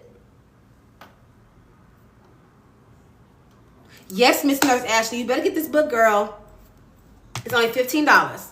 Click my face up there. Go to my page. Click the link in the bio, and it's going to say payhip.com/prettypowerhouse. Click on that. You're going to see pink, orange, and yellow. That's the ebook. Click it. It's only $15, and it's downloadable. You can download it as many times as you need. As many times as you need. There's no limits. Do not give up your pretty privilege. Do not stop being pretty. Do not stop being beautiful. Do not stop glamifying yourself, doing your glamour, right? Thank you, Nurse Ashley. Don't stop. Keep it going, right? Show up for yourself every single day. Dress the way you normally dress. You don't have to tone it down. Turn it up. There's going to be people telling you that you need to tone it down because you're doing too much. Turn it up. Turn it up a notch. That's what I did. They told me I needed a degree to work in HR. Not this pretty girl. I know that's right, hustling queen. Turn it up. Turn it up. Do not tone it down. Turn it all the way up. I mean, to the max. Let me tell you something, pretty girl. You have the right to take up as much space as you need. You have the right to take up as much space as you need. Treat the workplace like your runway, honey. Treat the world like your stage. This is your show. You are the main character. This is your shit. This is your life. I had a friend mad I was wearing heels. She should have wore heels too, honey. She should have wore heels too. This is your show, honey. You are the main character. You are the star of the show. Okay? You are the Hollywood star. You are the Barbie doll. You're Barbie. You're not Ken, you Barbie. Hello? Hello?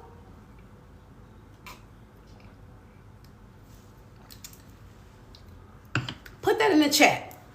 Your name and show. Like Brittany's show. Ashley's show. Right?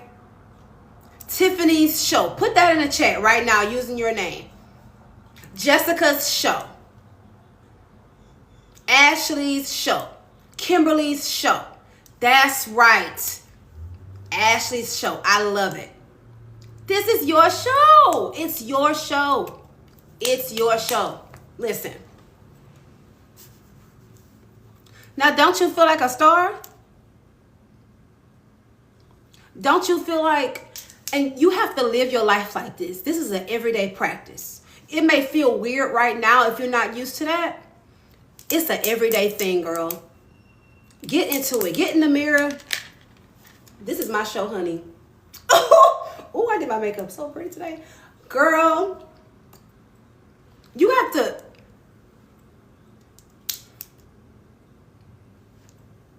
Because who gonna pop you? Who gonna check you? Who gonna check you? Thank y'all. Who gonna check you? Who is gonna check you? This is your time. This is your time. I like how you put that's gonna be your motto for the rest of 20. Let that be your life motto. Let that be your life slogan.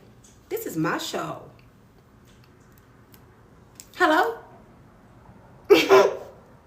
You really have to carry yourself like that. It's a real thing. It's an actual practice. You got to do this on a daily. You got to give yourself love every day. Girl, you look good, girl. Damn, you know, oh.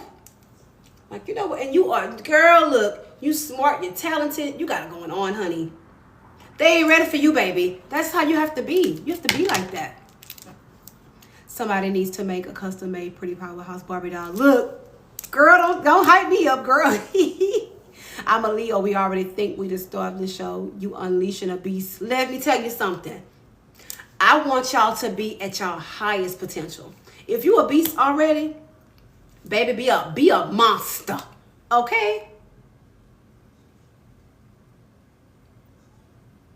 I want you to go higher than you could ever imagine. In your life and in your confidence. That's what I want. That's what I want for my ladies that come to me, that come to this community. Because that's what it's about. That's what it's about. We're going to have our moments. We're going to have our days, right? We don't feel like it, you know, feeling kind of low energy. But screw that. Because guess what? It's still your show. And who gonna pop you? What do you get in the one-on-one call? So, in the one-on-one call, it's basically a coaching session. So, whatever particular situation that you may be dealing with personally, whenever you book the call, you're gonna fill out a form, and we're gonna talk about that. I'm gonna give you practical ways to deal with that particular situation. I have a call for 25 minutes. I have one for 45 minutes and one for an hour. I'm going to give you very practical things to do. Like, this is what you do. Write it down. Like, that's how I do my coaching sessions. I feel like religion try to check us and say that it's too vain. Y'all, I probably need to do one live in particular about church hurt and how pretty women get hurt in church and they're told to tone it down and you're not that pretty and you need that in your life. You better book that call, girl. And I'm free today, so you better book that call if you got some time today, honey. If you wanna do it after the live or so, I got you. But yeah, and I need to definitely do a live like that about church hurt, or just being in those types of environments and how they affect you as a pretty girl. Because there's always somebody trying to tell you you're doing too much. Beauty don't matter. That's stupid. This is a stupid conversation. If beauty really didn't matter, you wouldn't feel the need to tell me that. If beauty really didn't matter, you wouldn't feel the need to tell me that I'm not pretty. If beauty really didn't matter, you wouldn't feel the need to try to bring me down. Her all along, hey boo.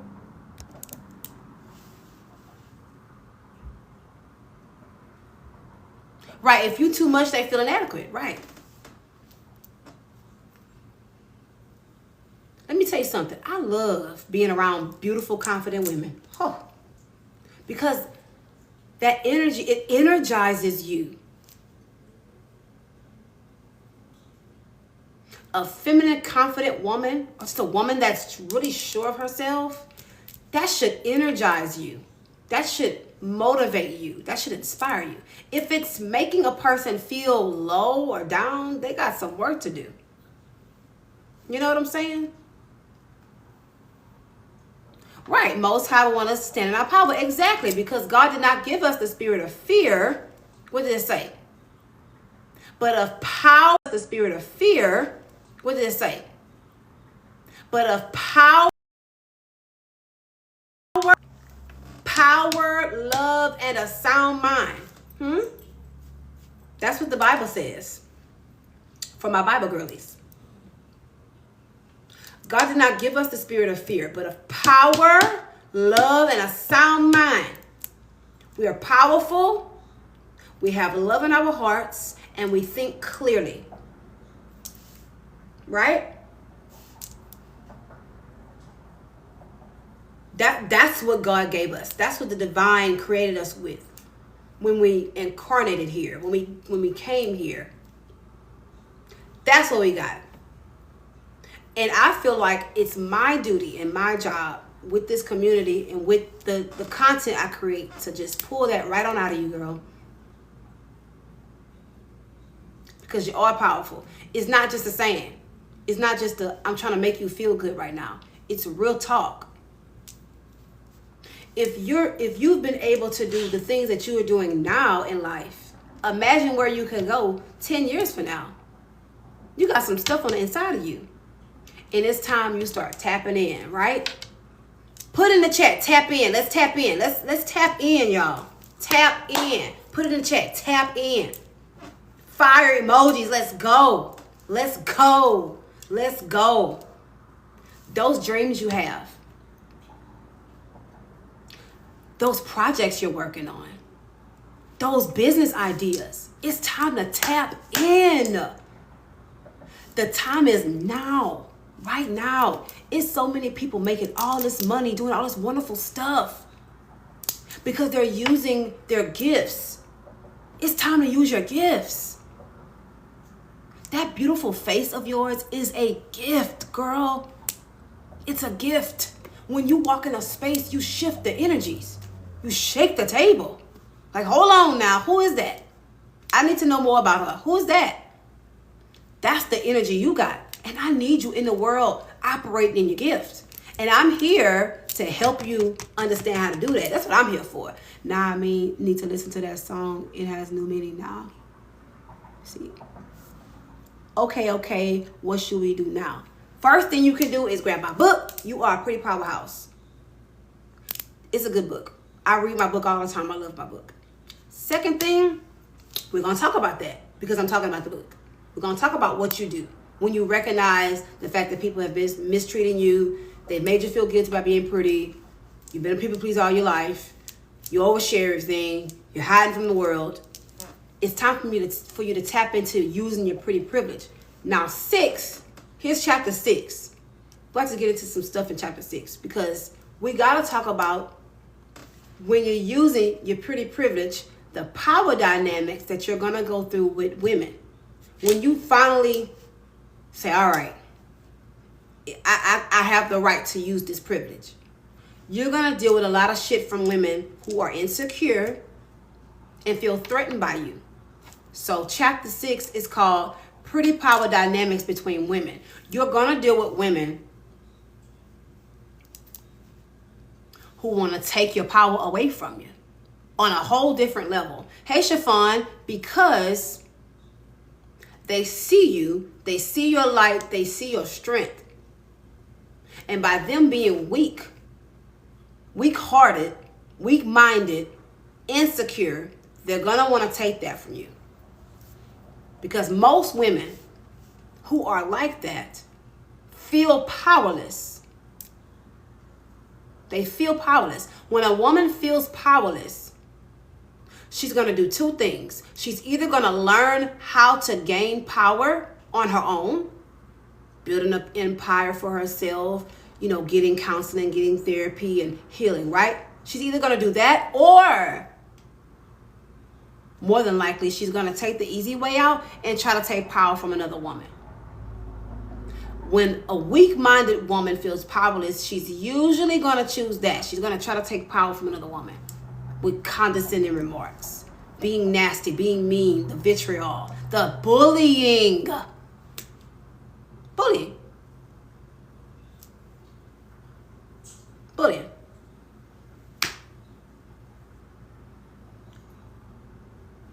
And it's not always harsh, y'all. It's usually very subtle because women are cowards. They don't outright say stuff. Women are very passive aggressive. It's never going to be in your face. It's usually very subtle. So they'll say little things that sound like a joke, but it's not. Oh, girl, I don't see how you wear all that makeup to work. What? Hey, Joanna. I don't see how you wear heels every day. Like you don't get tired of wearing heels. My feet would just hurt so bad.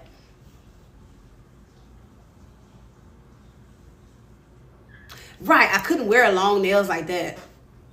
Of course you couldn't, sweetie. It's a lifestyle. Of course you couldn't do your makeup like this. You don't know how to do your makeup. Of course you wouldn't wear heels every day. You have flat feet.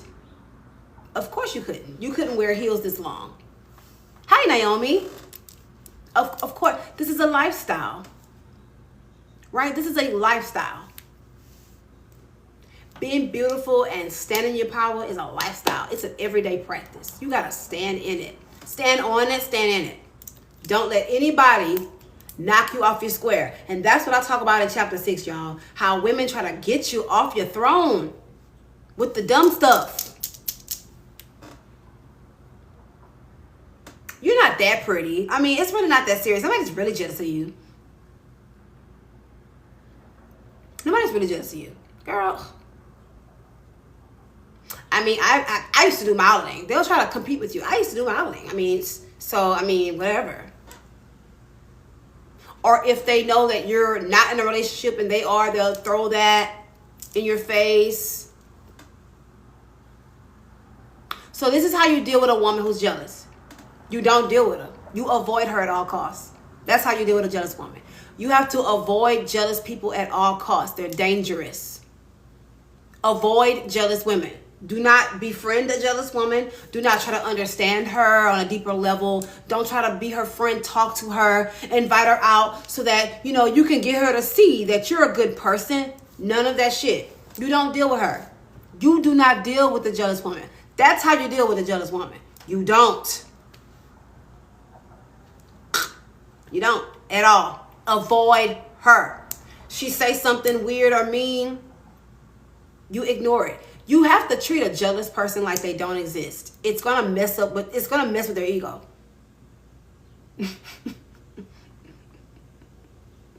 She literally comes into my space every day at work, so it's hard to avoid her. Okay, so you can also be playful too. If you're dealing with a person that's jealous, a woman that's jealous of you, and y'all work in very close proximity together, girl, you ain't got nowhere else to go? Huh? Or you be like, and I'm serious, like the stuff that I tell y'all, I've actually told people. I'm really like this. This is not just me just being on here trying to show y'all that I'm this type of person or whatever. I'm just, no. The responses that I give y'all, I've actually told people this stuff. Do you not have anywhere else you can go?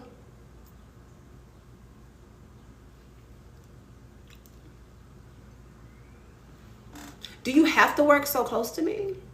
Could you scoot back a little bit, please? A little bit. Could you scoot a little further down?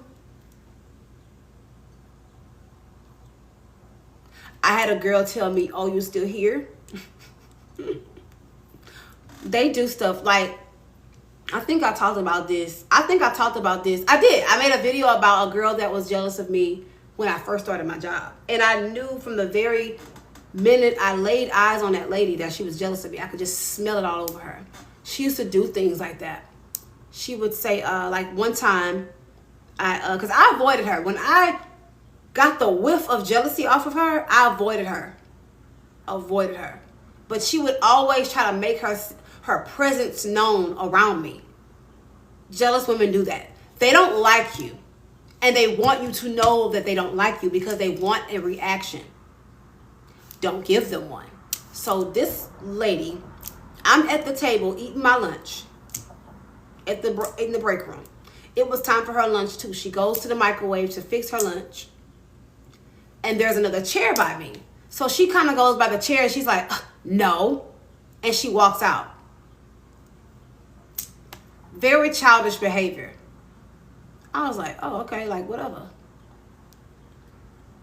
You're not making me feel bad because you don't want to sit by me. I don't want you to sit by me. How about that? I literally did not want her to sit right there. But they do stuff like that. That's the power dynamics that women do. That's the power. They see you as powerful. So they'll try to make you feel powerless by doing dumb shit like that. Especially in the workplace. It's terrible there. I didn't want her sitting by me. Another power dynamic is a jealous woman will try to embarrass you in front of men. They'll try to embarrass you in front of men. Because insecure women value the attention of men. They value the attention of men, whether they're married or not. Insecure women value the attention of men. And since you're a woman, she feels like you're exactly like her. Baby, we're not the same. I don't value the attention of men. I don't date men. She didn't know that about me, but this is how women think. So this woman I'm talking about, I'm grabbing something off of a shelf, right? And I didn't realize there was a little stepping stool I could have got on to grab whatever I was grabbing on the shelf. And there were a couple of guys around. One of them she was talking to. And she's like, girl, you ain't got to do all that. They got a little step stool right there. That's just so crazy how you just did not use that step stool to get up there. Y'all see how she did that. She said that. She did all of that clowning because I didn't use a step stool to get to the top shelf, even though I still was able to get what I needed. And I looked back and I said, oh, thanks. And I walked off. Just extra. Because she wanted me to feel bad or embarrassed in front of that man. But what she didn't know is, I don't give a shit about no damn man, girl. I don't care. She didn't know that, though. Because, again, she thinks that because we're both women, that she has to compete with me somehow. We're not the same, baby. We're really not the same. That's a woman's first mistake, thinking we're the same, especially if she's male-centered, baby. Usually insecure women project their own thoughts on other women. They see that they're intimidated by. So, yeah, she thought we were exactly alike. She really thought we were alike because we both like to get dressed up. We both like to get cute and things of that nature. She saw that I'm real jazzy. So she saw that because she was jazzy too. Like, she would get dressed up and everything too. In her own right, you know, whatever. But just because you see that doesn't mean we're the same mentally. Now, this lady, mind you, 20 years older than me, acting a clown like that because she's intimidated. lady. I could literally care less. Like, literally. Like, she would make it known that she didn't like me, but always wanted to try to get my attention. And I never gave it to her. Never. I just never gave her the time of day. And that's how you have to be. What's funny is the reason she was treating me that way is because the position that I got hired for, she wanted it. She wanted that position, but she didn't get it because of some things that she wasn't doing or whatever. Poor performance at work or whatever. She secretly wanted to be your friend. Probably so. Probably so. But I never gave her the time of day. She wanted the position I had. And she was jealous of the fact that, you know, I'm pretty and I'll get attention. But I don't care about that shit. So, not even 2 weeks after I got hired, she got fired because of all the drama and chaos she was causing at the job. So God moved that right on out the way for me.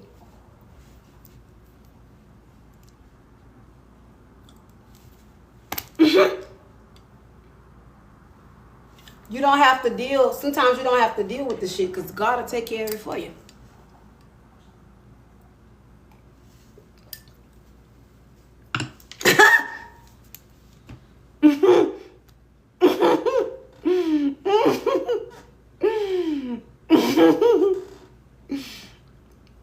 That story is so funny to me because it was just like she was just doing so much and I just saw right through her like, girl, you putting all this effort in and it's just like it doesn't even matter.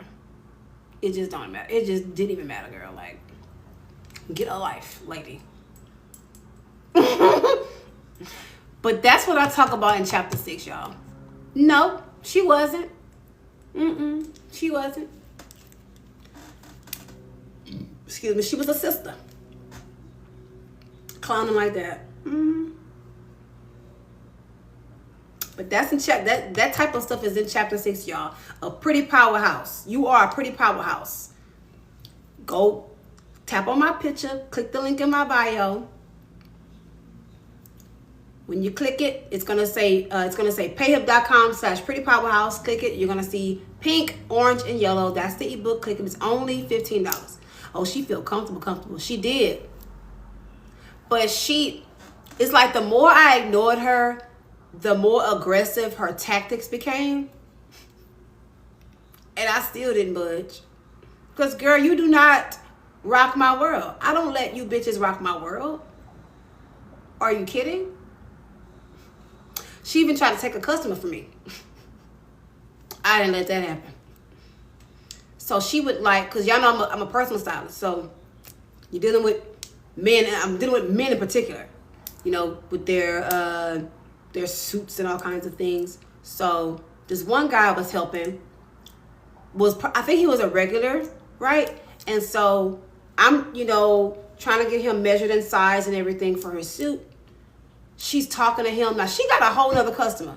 But she's talking to my customer, trying to take the attention away from what I'm doing with him so that he can pay attention to her. Right? So I walk away and grab something for him. Why do you think she helping him out now? Are you helping? Are you helping him? I was like, cause I just had him. I was just helping him. So I walk away to go grab something else for him. I come back, she got him in the dressing room. So he walks out of the dressing room because she put something, either it was a suit. No. He was looking for a sports coat and some jeans or some shit like that. So I picked out the sports coat. He really loved it. She tried to pair it with jeans. He didn't want that. He walks out of the dressing room and I'm like, how do you like that sports coat? He's like, oh, it looks great. I don't know about these jeans though. I said, great, I'll take that for you. And I put it at the register. And I looked at her and I walked away. Because, bitch, you're not about to bully me in here. You're not about to take my customers and think you're going to bully me. Because it's not happening, sister. It's not happening. After that interaction, like a week or so later, she ended up getting fired.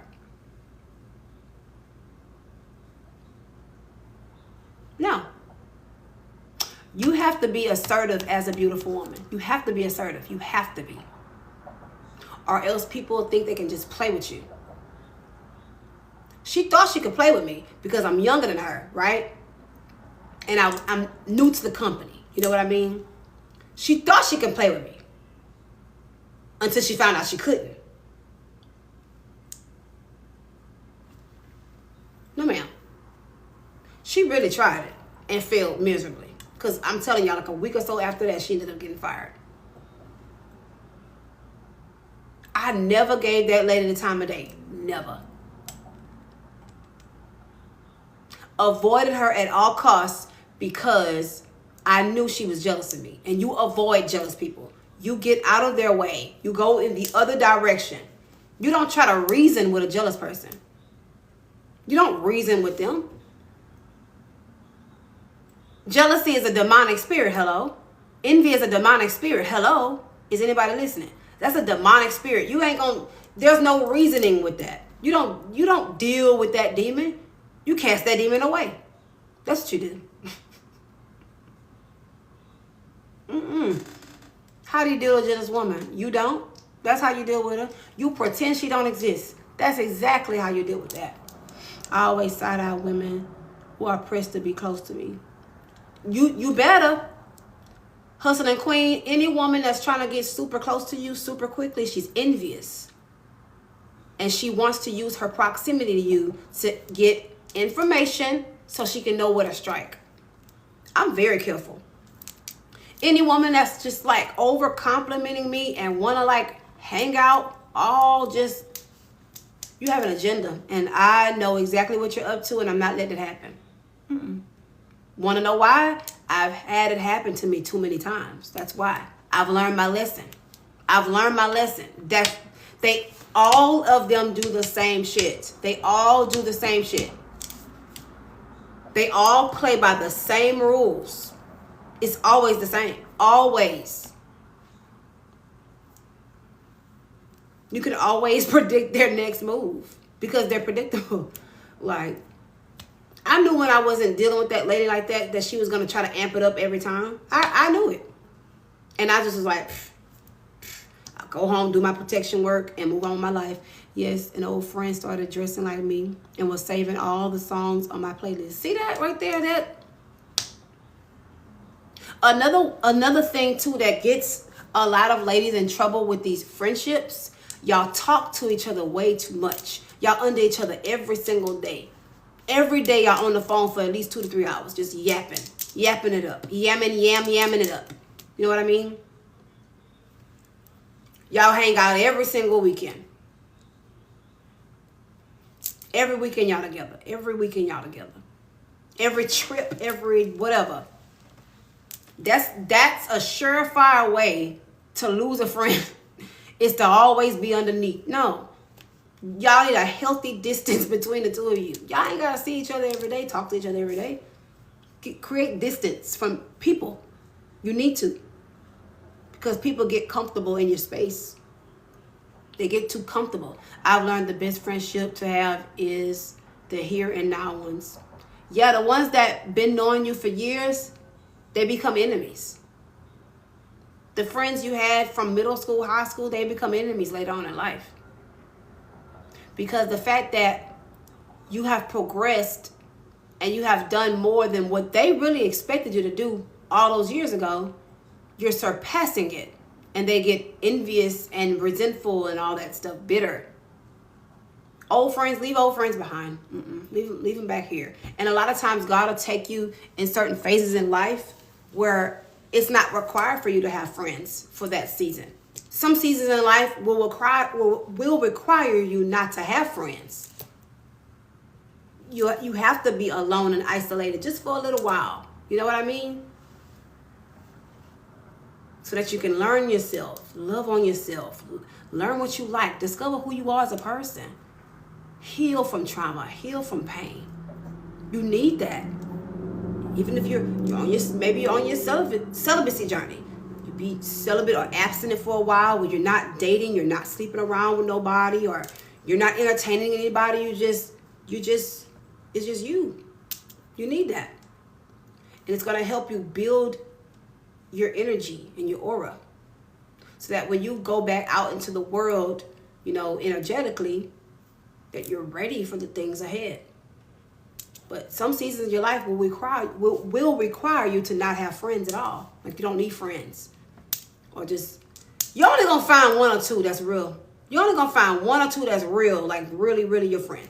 All them other ones, they wasn't your friend. I guarantee you, somebody got you in a group chat right now. Right now, they got you in a group chat talking shit about your shoes, who you used to date, who you dating right now, if you got kids, or she ain't taking care of them kids, right?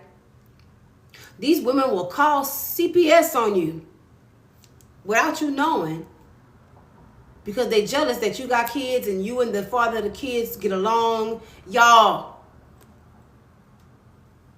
this stuff is real, y'all. It's real. Group chat, baby. I done been in so many group chats. I done had rumors started about me. I done had burn pages made of me. I've been through it, y'all. With that trying to be friends with women stuff. Just count me out. Count me out. You trying to get too close to me?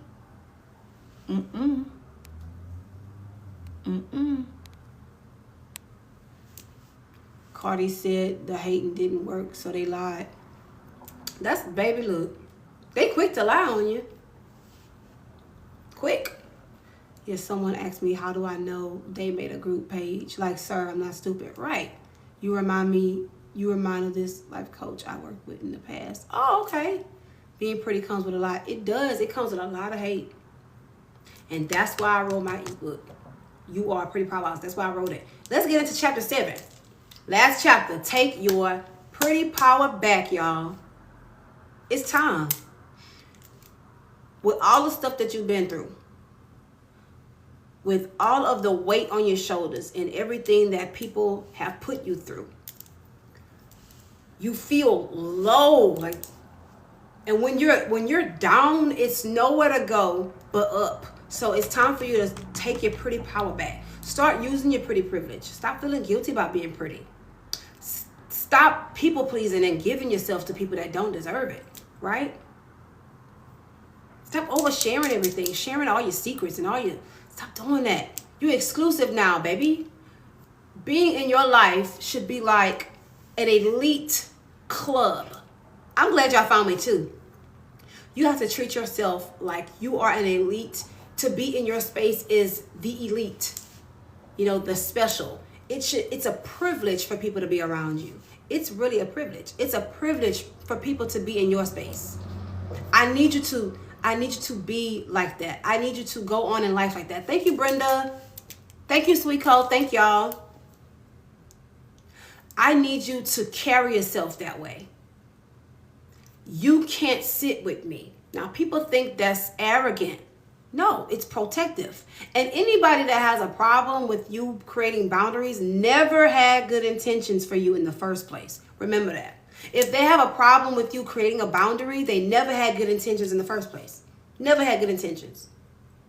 I'm glad y'all caught me too. I'm glad y'all here. I'm glad y'all a part of the community. I'm glad y'all follow me. Because I'm here to tell you this stuff. Nobody else is going to tell you this shit. There's people out there talking about different things, different dynamics, relationship, but nobody's particularly talking to pretty women about this stuff. In particular.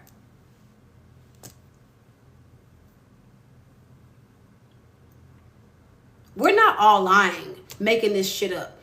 This stuff happens, and it's time for us to be able to talk about it and know how to deal with it so that we can thrive in life. We just want to live. I accidentally asked to be a guest if it means to be live with you because I'm not ready. No, you're good, honey. No, you don't have to worry about that. No, that's good. You're good. Yeah, but it's time for you to take charge in life. That's really what I mean when I say stand in your power. What's an indicator that you're pretty? Do you think you're pretty? Let's start there. Do you think you're pretty? Notice how I never give a beauty standard about what's pretty and what's not. I've never done that. There's a reason for that. There's a reason. I'm very intentional, y'all, about what I do and what I talk about. Because if you don't believe that you're pretty, I can't help you. Can't help you with that.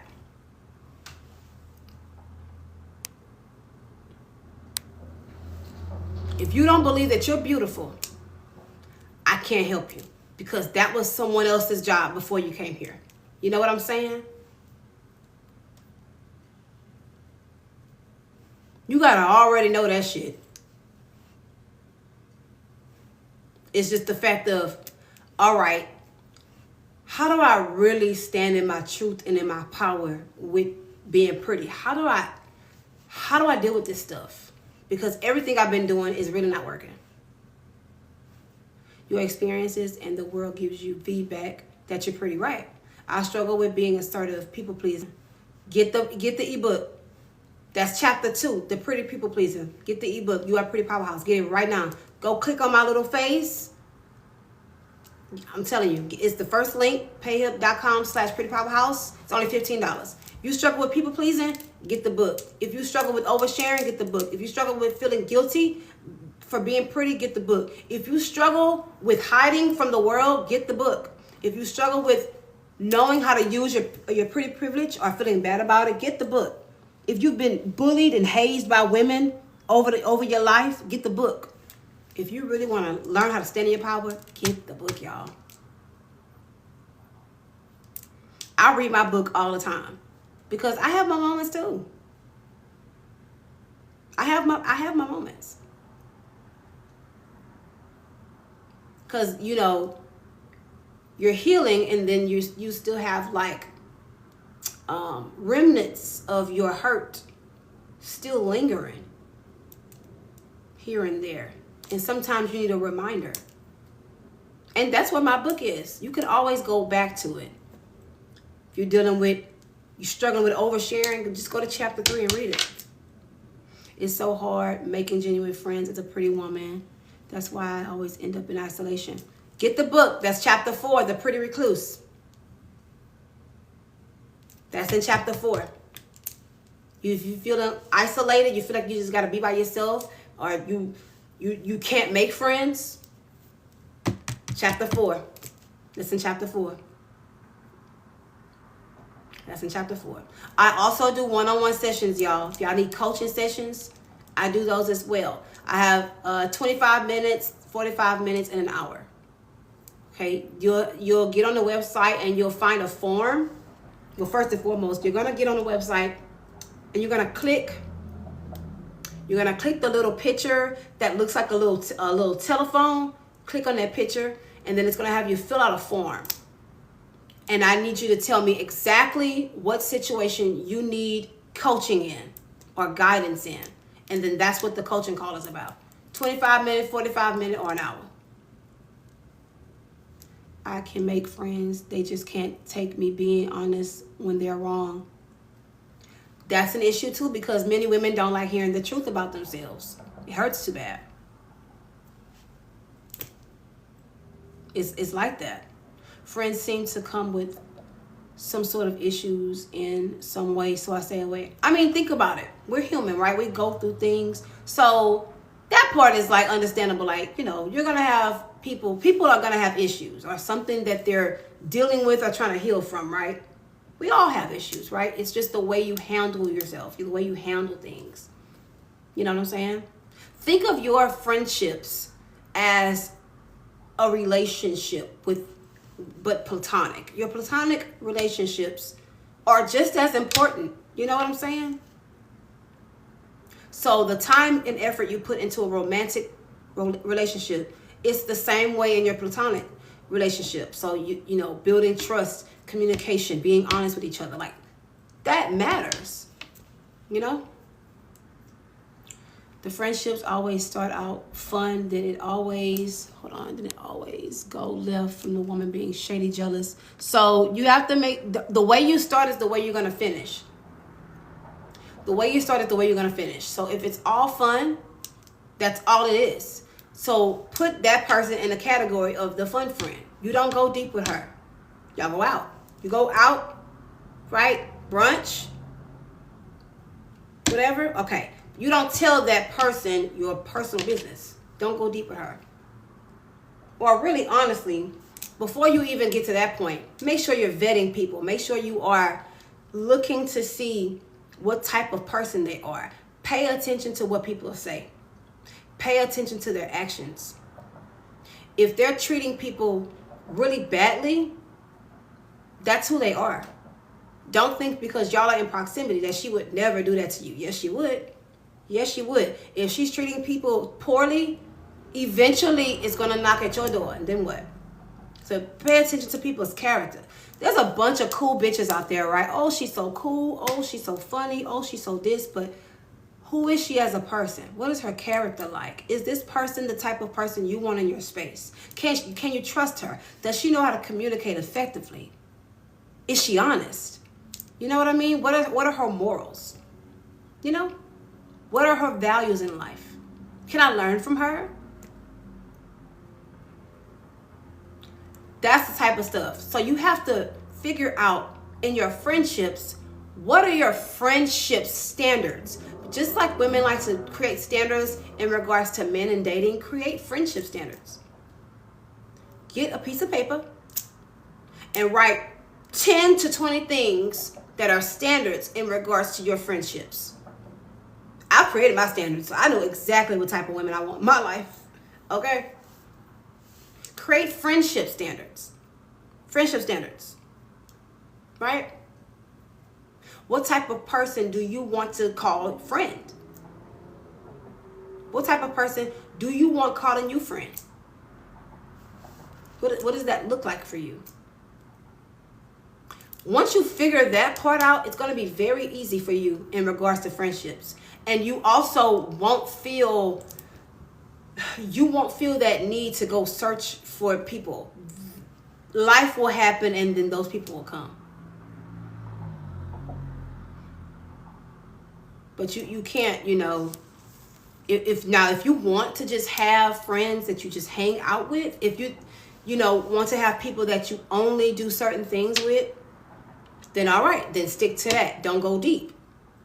Don't go deep with her. You know what I mean? Just keep things at a surface level. Keep a healthy distance as well. You only go out with her, right? You only go to brunch. Or you only go to like networking events. Or maybe she's just an acquaintance. And that's another thing too. So everybody's not your friend, right? We've all heard it. But we usually don't act on it. Because we're so open. And we desperately want connection with other women. You know what I'm saying? So we want community with women. Thank you, honey. So we count everybody as a bestie, right? Bestie friend. You don't know this girl from a can of paint. It's day one and y'all besties. There's not enough time that passed. Thank you, boo. There's not enough time that passed for you to know if that's a friend. Now, she can be an acquaintance, right? Thank you. Oh, I love that, sweet Coco. She could be an associate, right? Like you only do certain things with that person. But a friend, like you have to graduate to that point, right? You have to graduate to that point. Almost like in a relationship. You go from, dating to official relationship to engagement to marriage. Like there's levels. So think of your platonic friendships as the same. She has to go through certain things with you in order for you to know if she's worthy of being your friend. Friend, not associate and acquaintance. That's, still vet that too. But if you want friends or a friend, that woman has to be vetted. And you have to make sure that she's the right type of person to have in your space. Because if you take her from stranger to friend, where's the in-between time? Stranger to bestie. It doesn't work like that. You know what I'm saying? I struggle putting people in categories. I want a friend for everything. And that's get the book. You Miss T Quit, get the book. That book is going to help you create boundaries. That book is going to help you create boundaries.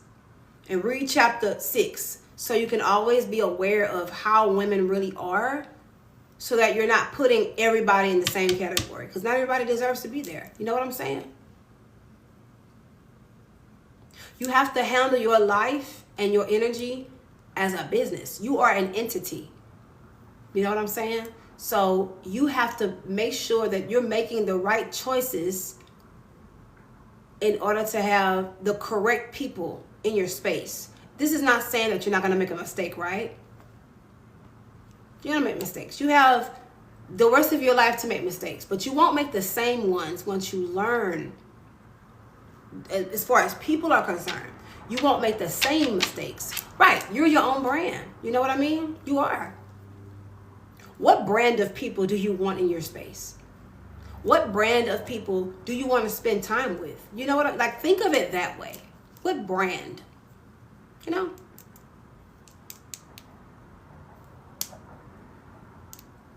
That stuff is important because, and y'all have to be on the same wavelength. Not about everything, but about most stuff. Not necessarily saying that the person has to be exactly like you, like to a T, but y'all have to be able to learn from each other with differences, right? But also be on the same wavelength so that you're joining forces with somebody that's going in the same direction as you, right? I'm going to order this book. Very affordable. It's only $15, girl. You better get that book. You better get that ebook. You better get that ebook. And you can download it as many times as you need. There's no limits to it. So go ahead and download it. Make sure you have enough storage on your phone. Make sure you got storage, girl. Hey, Red Ruby Rose. But you have to make sure that the women that you are inviting in your spaces have been properly vetted. Because the truth is, not everybody can be trusted. That's just the truth. So you want to make sure that there's no monkey business going on, no funny business. I just bought a new phone. Perfect. Ooh, your phone. Good, you got a new phone, baby. Now you're about to get a new book, honey. I know that's right. But y'all, make sure y'all get the book. You Are a Pretty Powerhouse. It's only $15. 7 chapters long. We done went through every chapter. That's it. Went through every chapter. I would advise you to read it while you're like, in your downtime. Maybe you have a nice bath going. You know what I mean? Just got the book. Awesome, Mimi Styles. Thank you, honey. Got a nice bath going.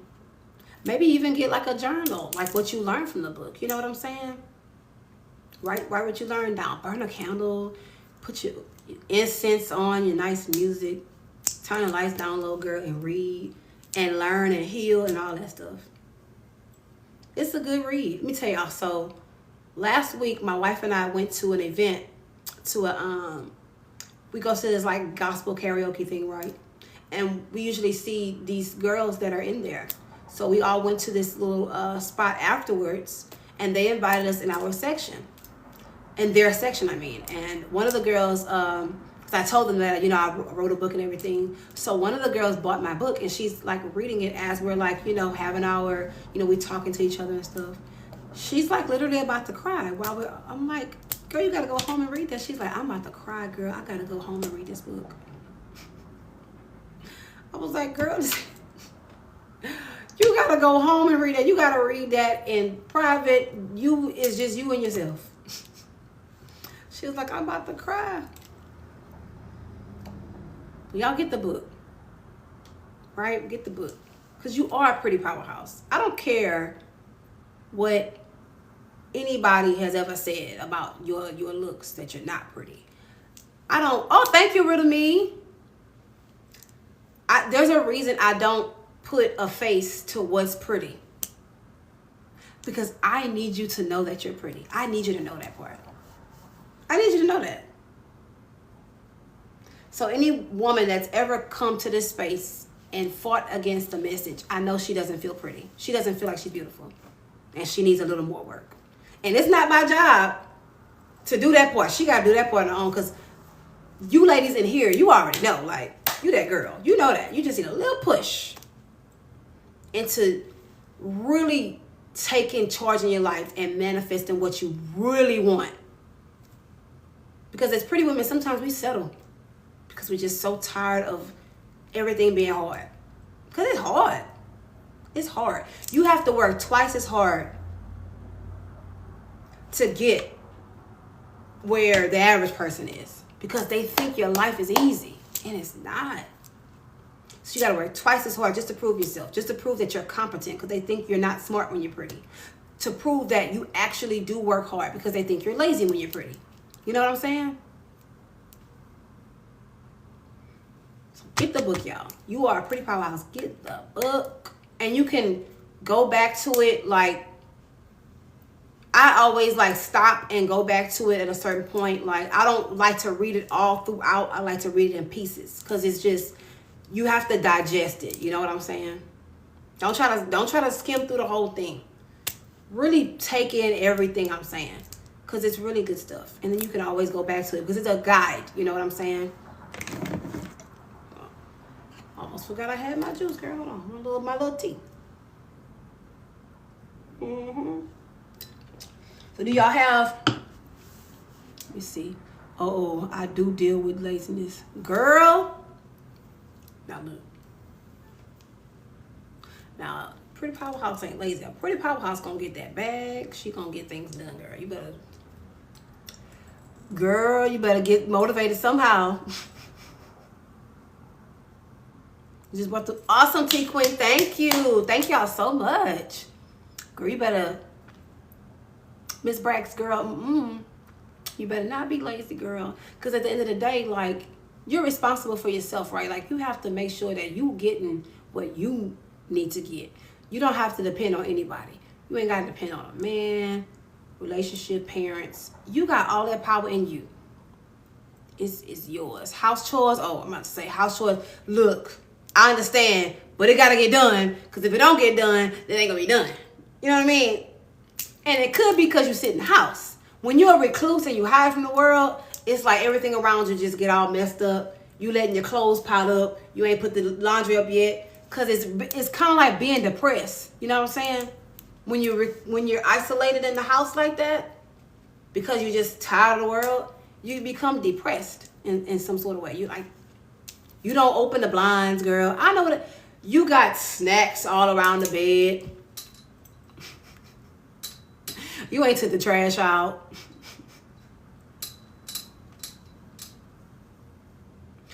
Gotta take a shower, you don't feel like it. Don't let the world beat you up like that, pretty girl. Your beauty is going to lift frequencies, going to raise frequencies. You're just your beauty. So show up in the world. Get dressed up every day. Get dressed up. You ain't gotta be super heels every day, but be cute. When I ran errands earlier, I made sure I wore my little two-piece with my little cute little Barbie hat, honey, and my little pink little Croc looking shoes, my little Crocs. They not Crocs, but they look like Crocs. And my little cute little Barbie bag I wanted to stay. Keep little things around you that remind you of, your beauty, or just being cute and pretty. You know what I'm saying? Maybe you don't feel like wearing makeup, but you gotta run errands. Get you some cute little lip gloss to put on. Cute little hat, Cute little glasses, Just stuff that's gonna just be like, okay, Your mind is and energy is more lifted when your house and space is clean. Exactly. When you clean because this is what I do. Before I go live, I make sure my house clean. I make sure everything is clean. You just inspired me to go to this comedy show tonight by myself without negative company. Miss Rose Garden, go. And make sure that you get so cute. Okay? Just get real cute. Looking your best. Okay? Just looking top notch, top tier. Okay? And make sure they got food so you can eat, girl.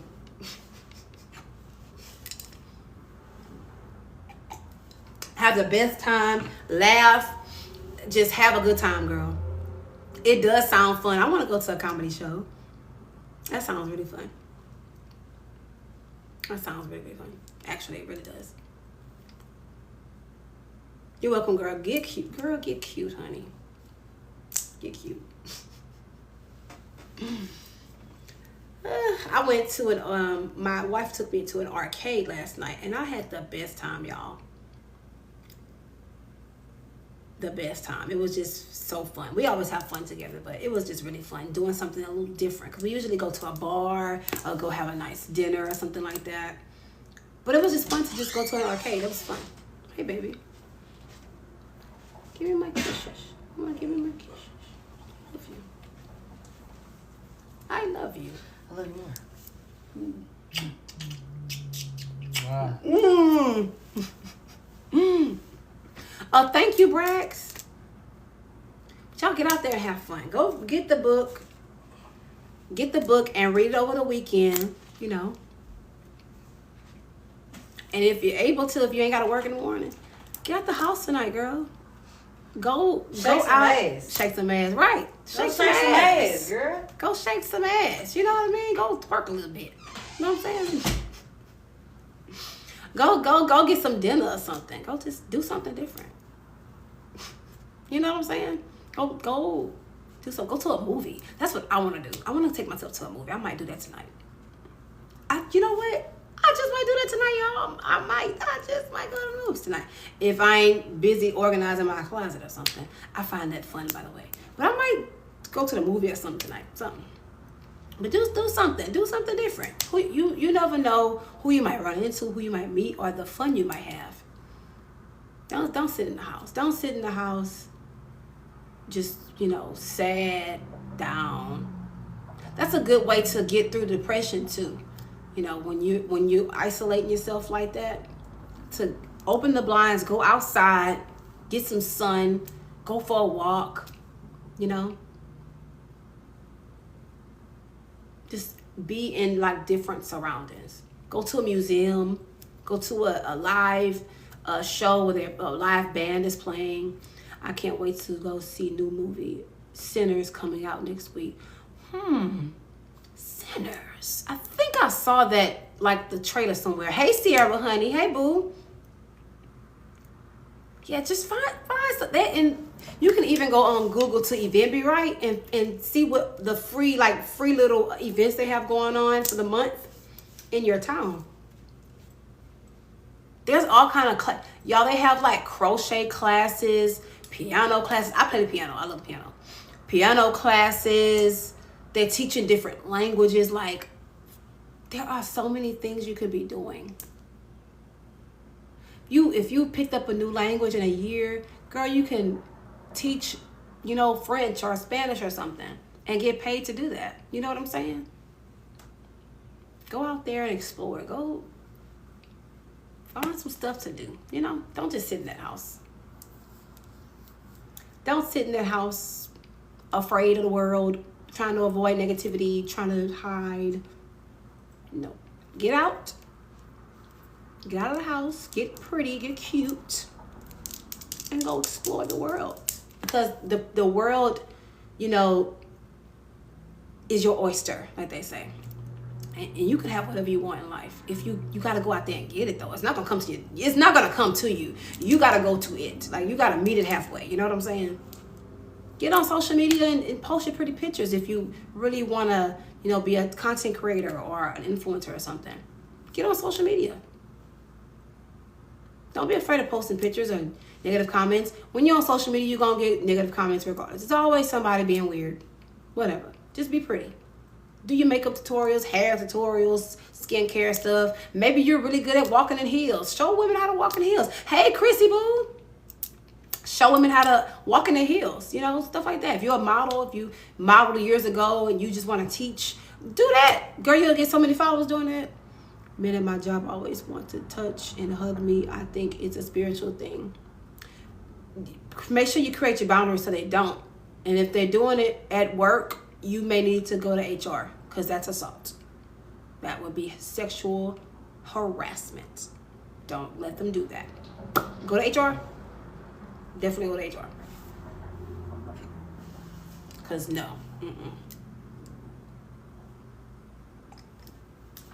Absolutely not. Y'all have any questions or any particular thing you would like me to talk about, whether it be about the book or just a question in general?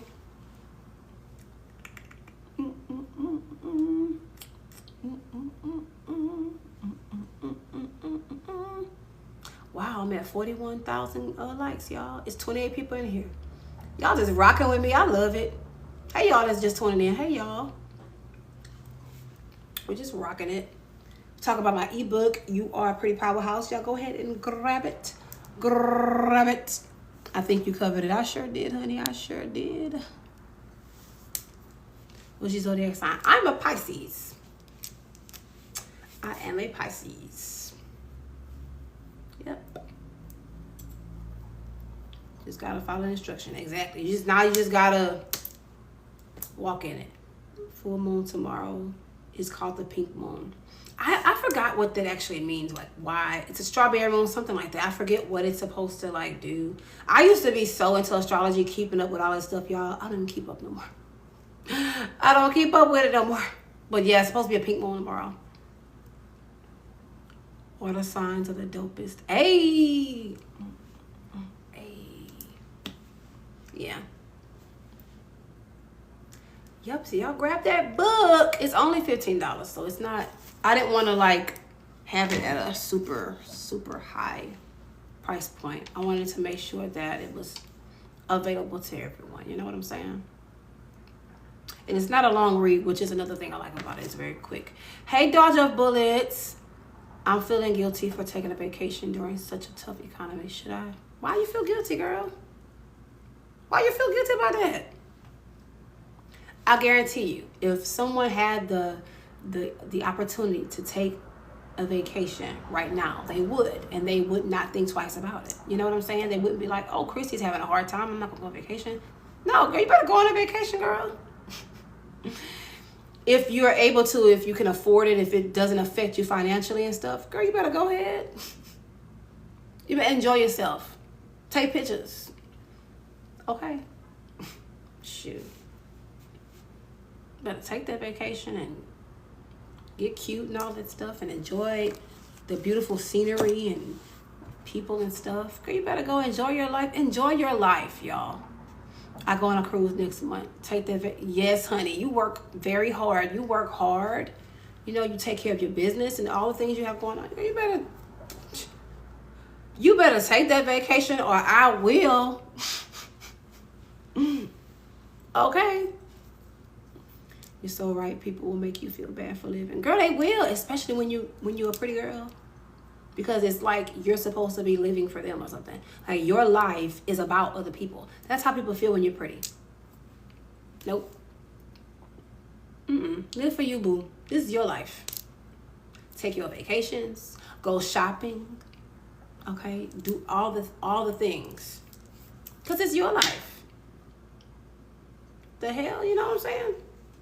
Are they going to live it for you? Nope. So that's why you need to be living it. Go live it up. Live it up, honey. That's what you do. Live it up. Y'all go get that book. I'm gonna go ahead and go. It's a little past. It's 6:15 here. What time I got on live? Bae. What time I got on live? Was it like around 3? But it was before 5 because I was at work still. Okay. I think it was like around like 3, 4. Maybe 4 because it was late. It was late. Yeah, it was late. I did go on live late today.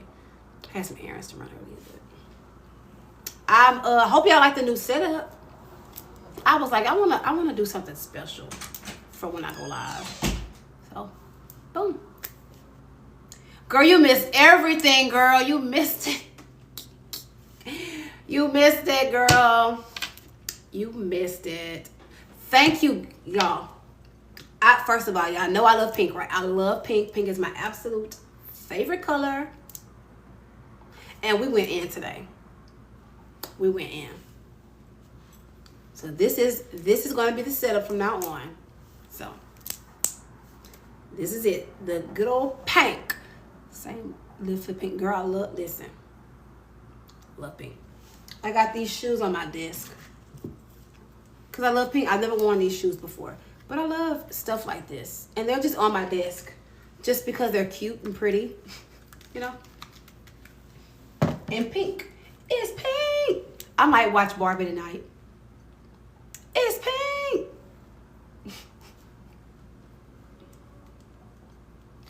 Like, I want my whole wardrobe pink. Girl, let me tell you.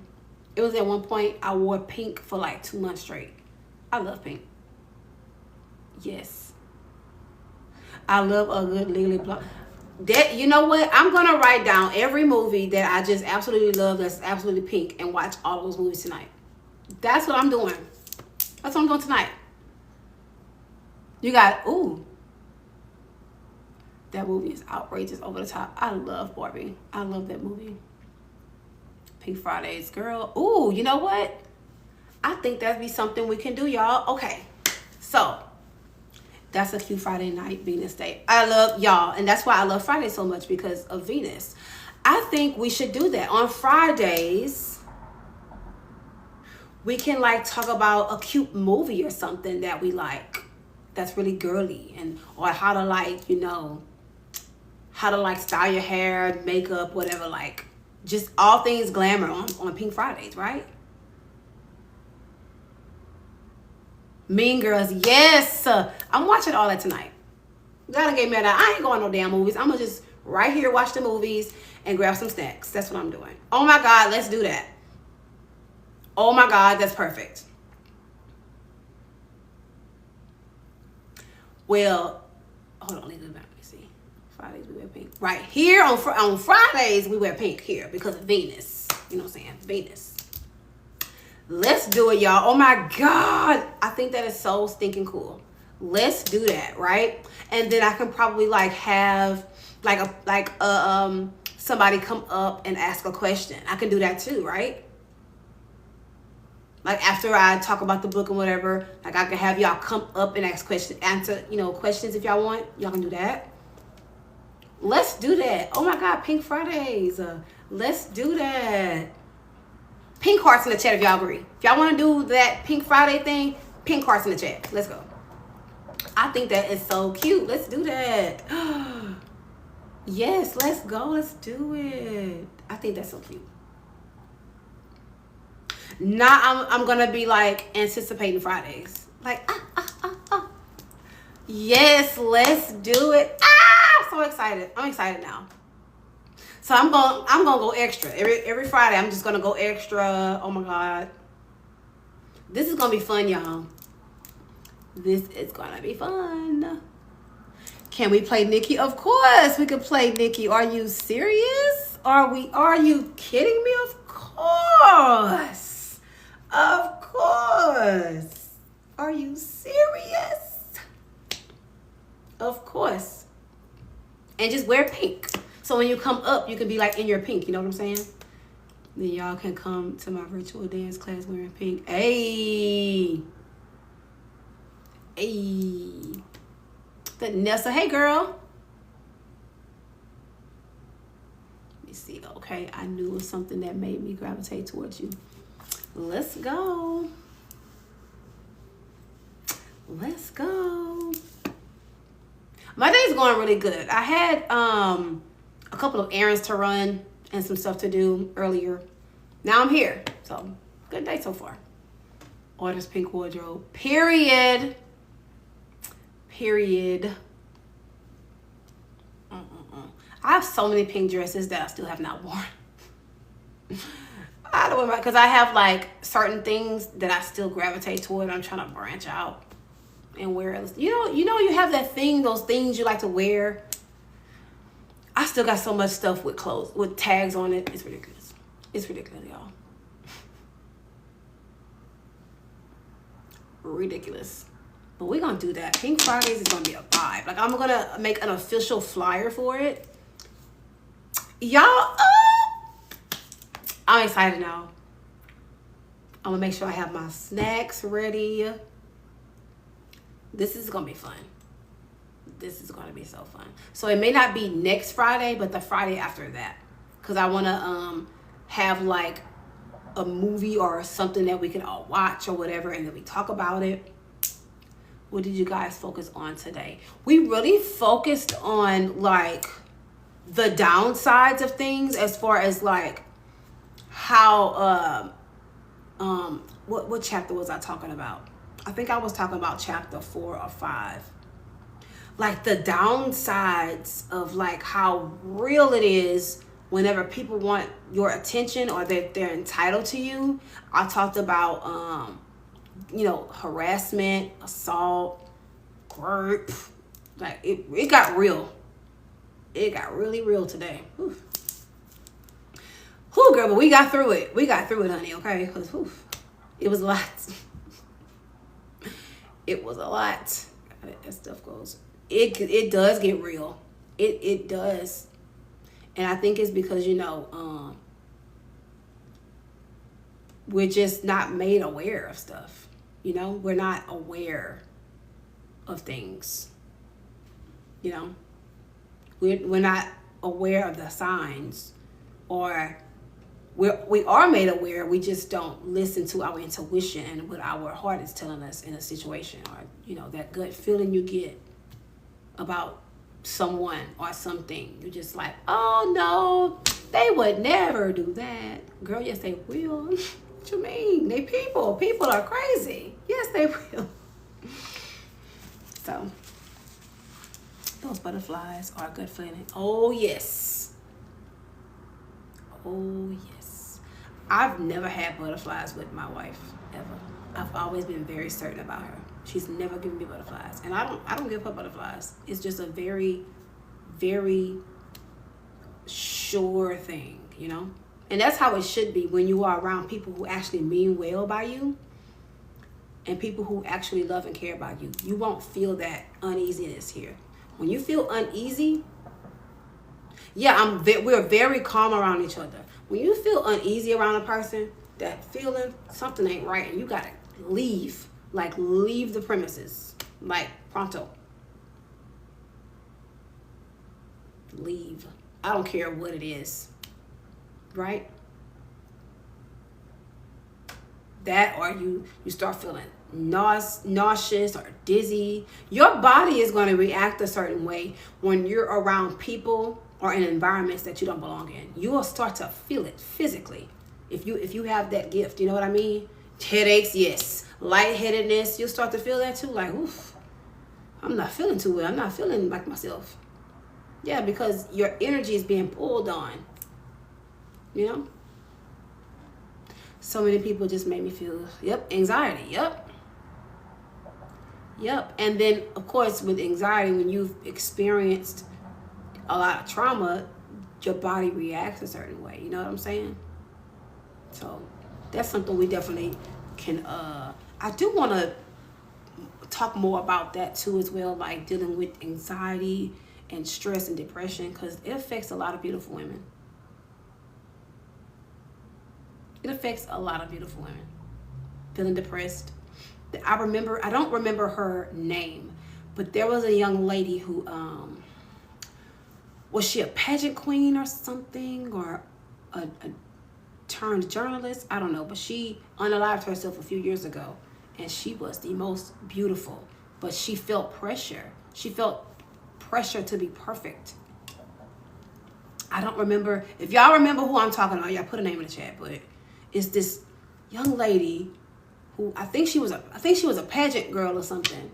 She was like barely 30, y'all, and she jumped off out of the window of her home. She was in some high rise or something like that. Had a note and everything that she left behind because she was severely depressed. Severely depressed. And many women are severely depressed, and we just smile like everything is okay. That stuff needs to be addressed. And that's why I wrote my book, y'all, because this stuff needs to be addressed and talked about. We need safe spaces where we can talk about this stuff, so that burden that we have on our back and our shoulders is lifted off. Because being able to talk about stuff like this is very liberating. It really is. It's like, wow. So I'm not lying. I'm not going crazy. It's other people dealing with it.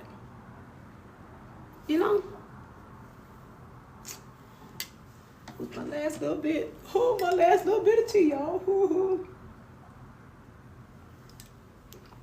A little sip left. Y'all go ahead. Get that book. You Are Pretty Powerhouse. click my little face, go to my page, click the link in my bio. It's going to say payhip.com/prettypowerhouse. Click that link and it's going to be orange, pink, and yellow. That's my ebook. It's only $15. Y'all get that. And if you need a one-on-one session with me, go ahead and book that. You can message me and let me know what day and time you're available, and I got you. I love y'all. I'm going to go ahead and go. Let me see. Oh, I go live every day, honey. Every day. Now, I don't go live at a specific time because of, all the other stuff that I have to do, but I go live every day. Every day. So I'll be right here. Tomorrow. I love ya. Tomorrow.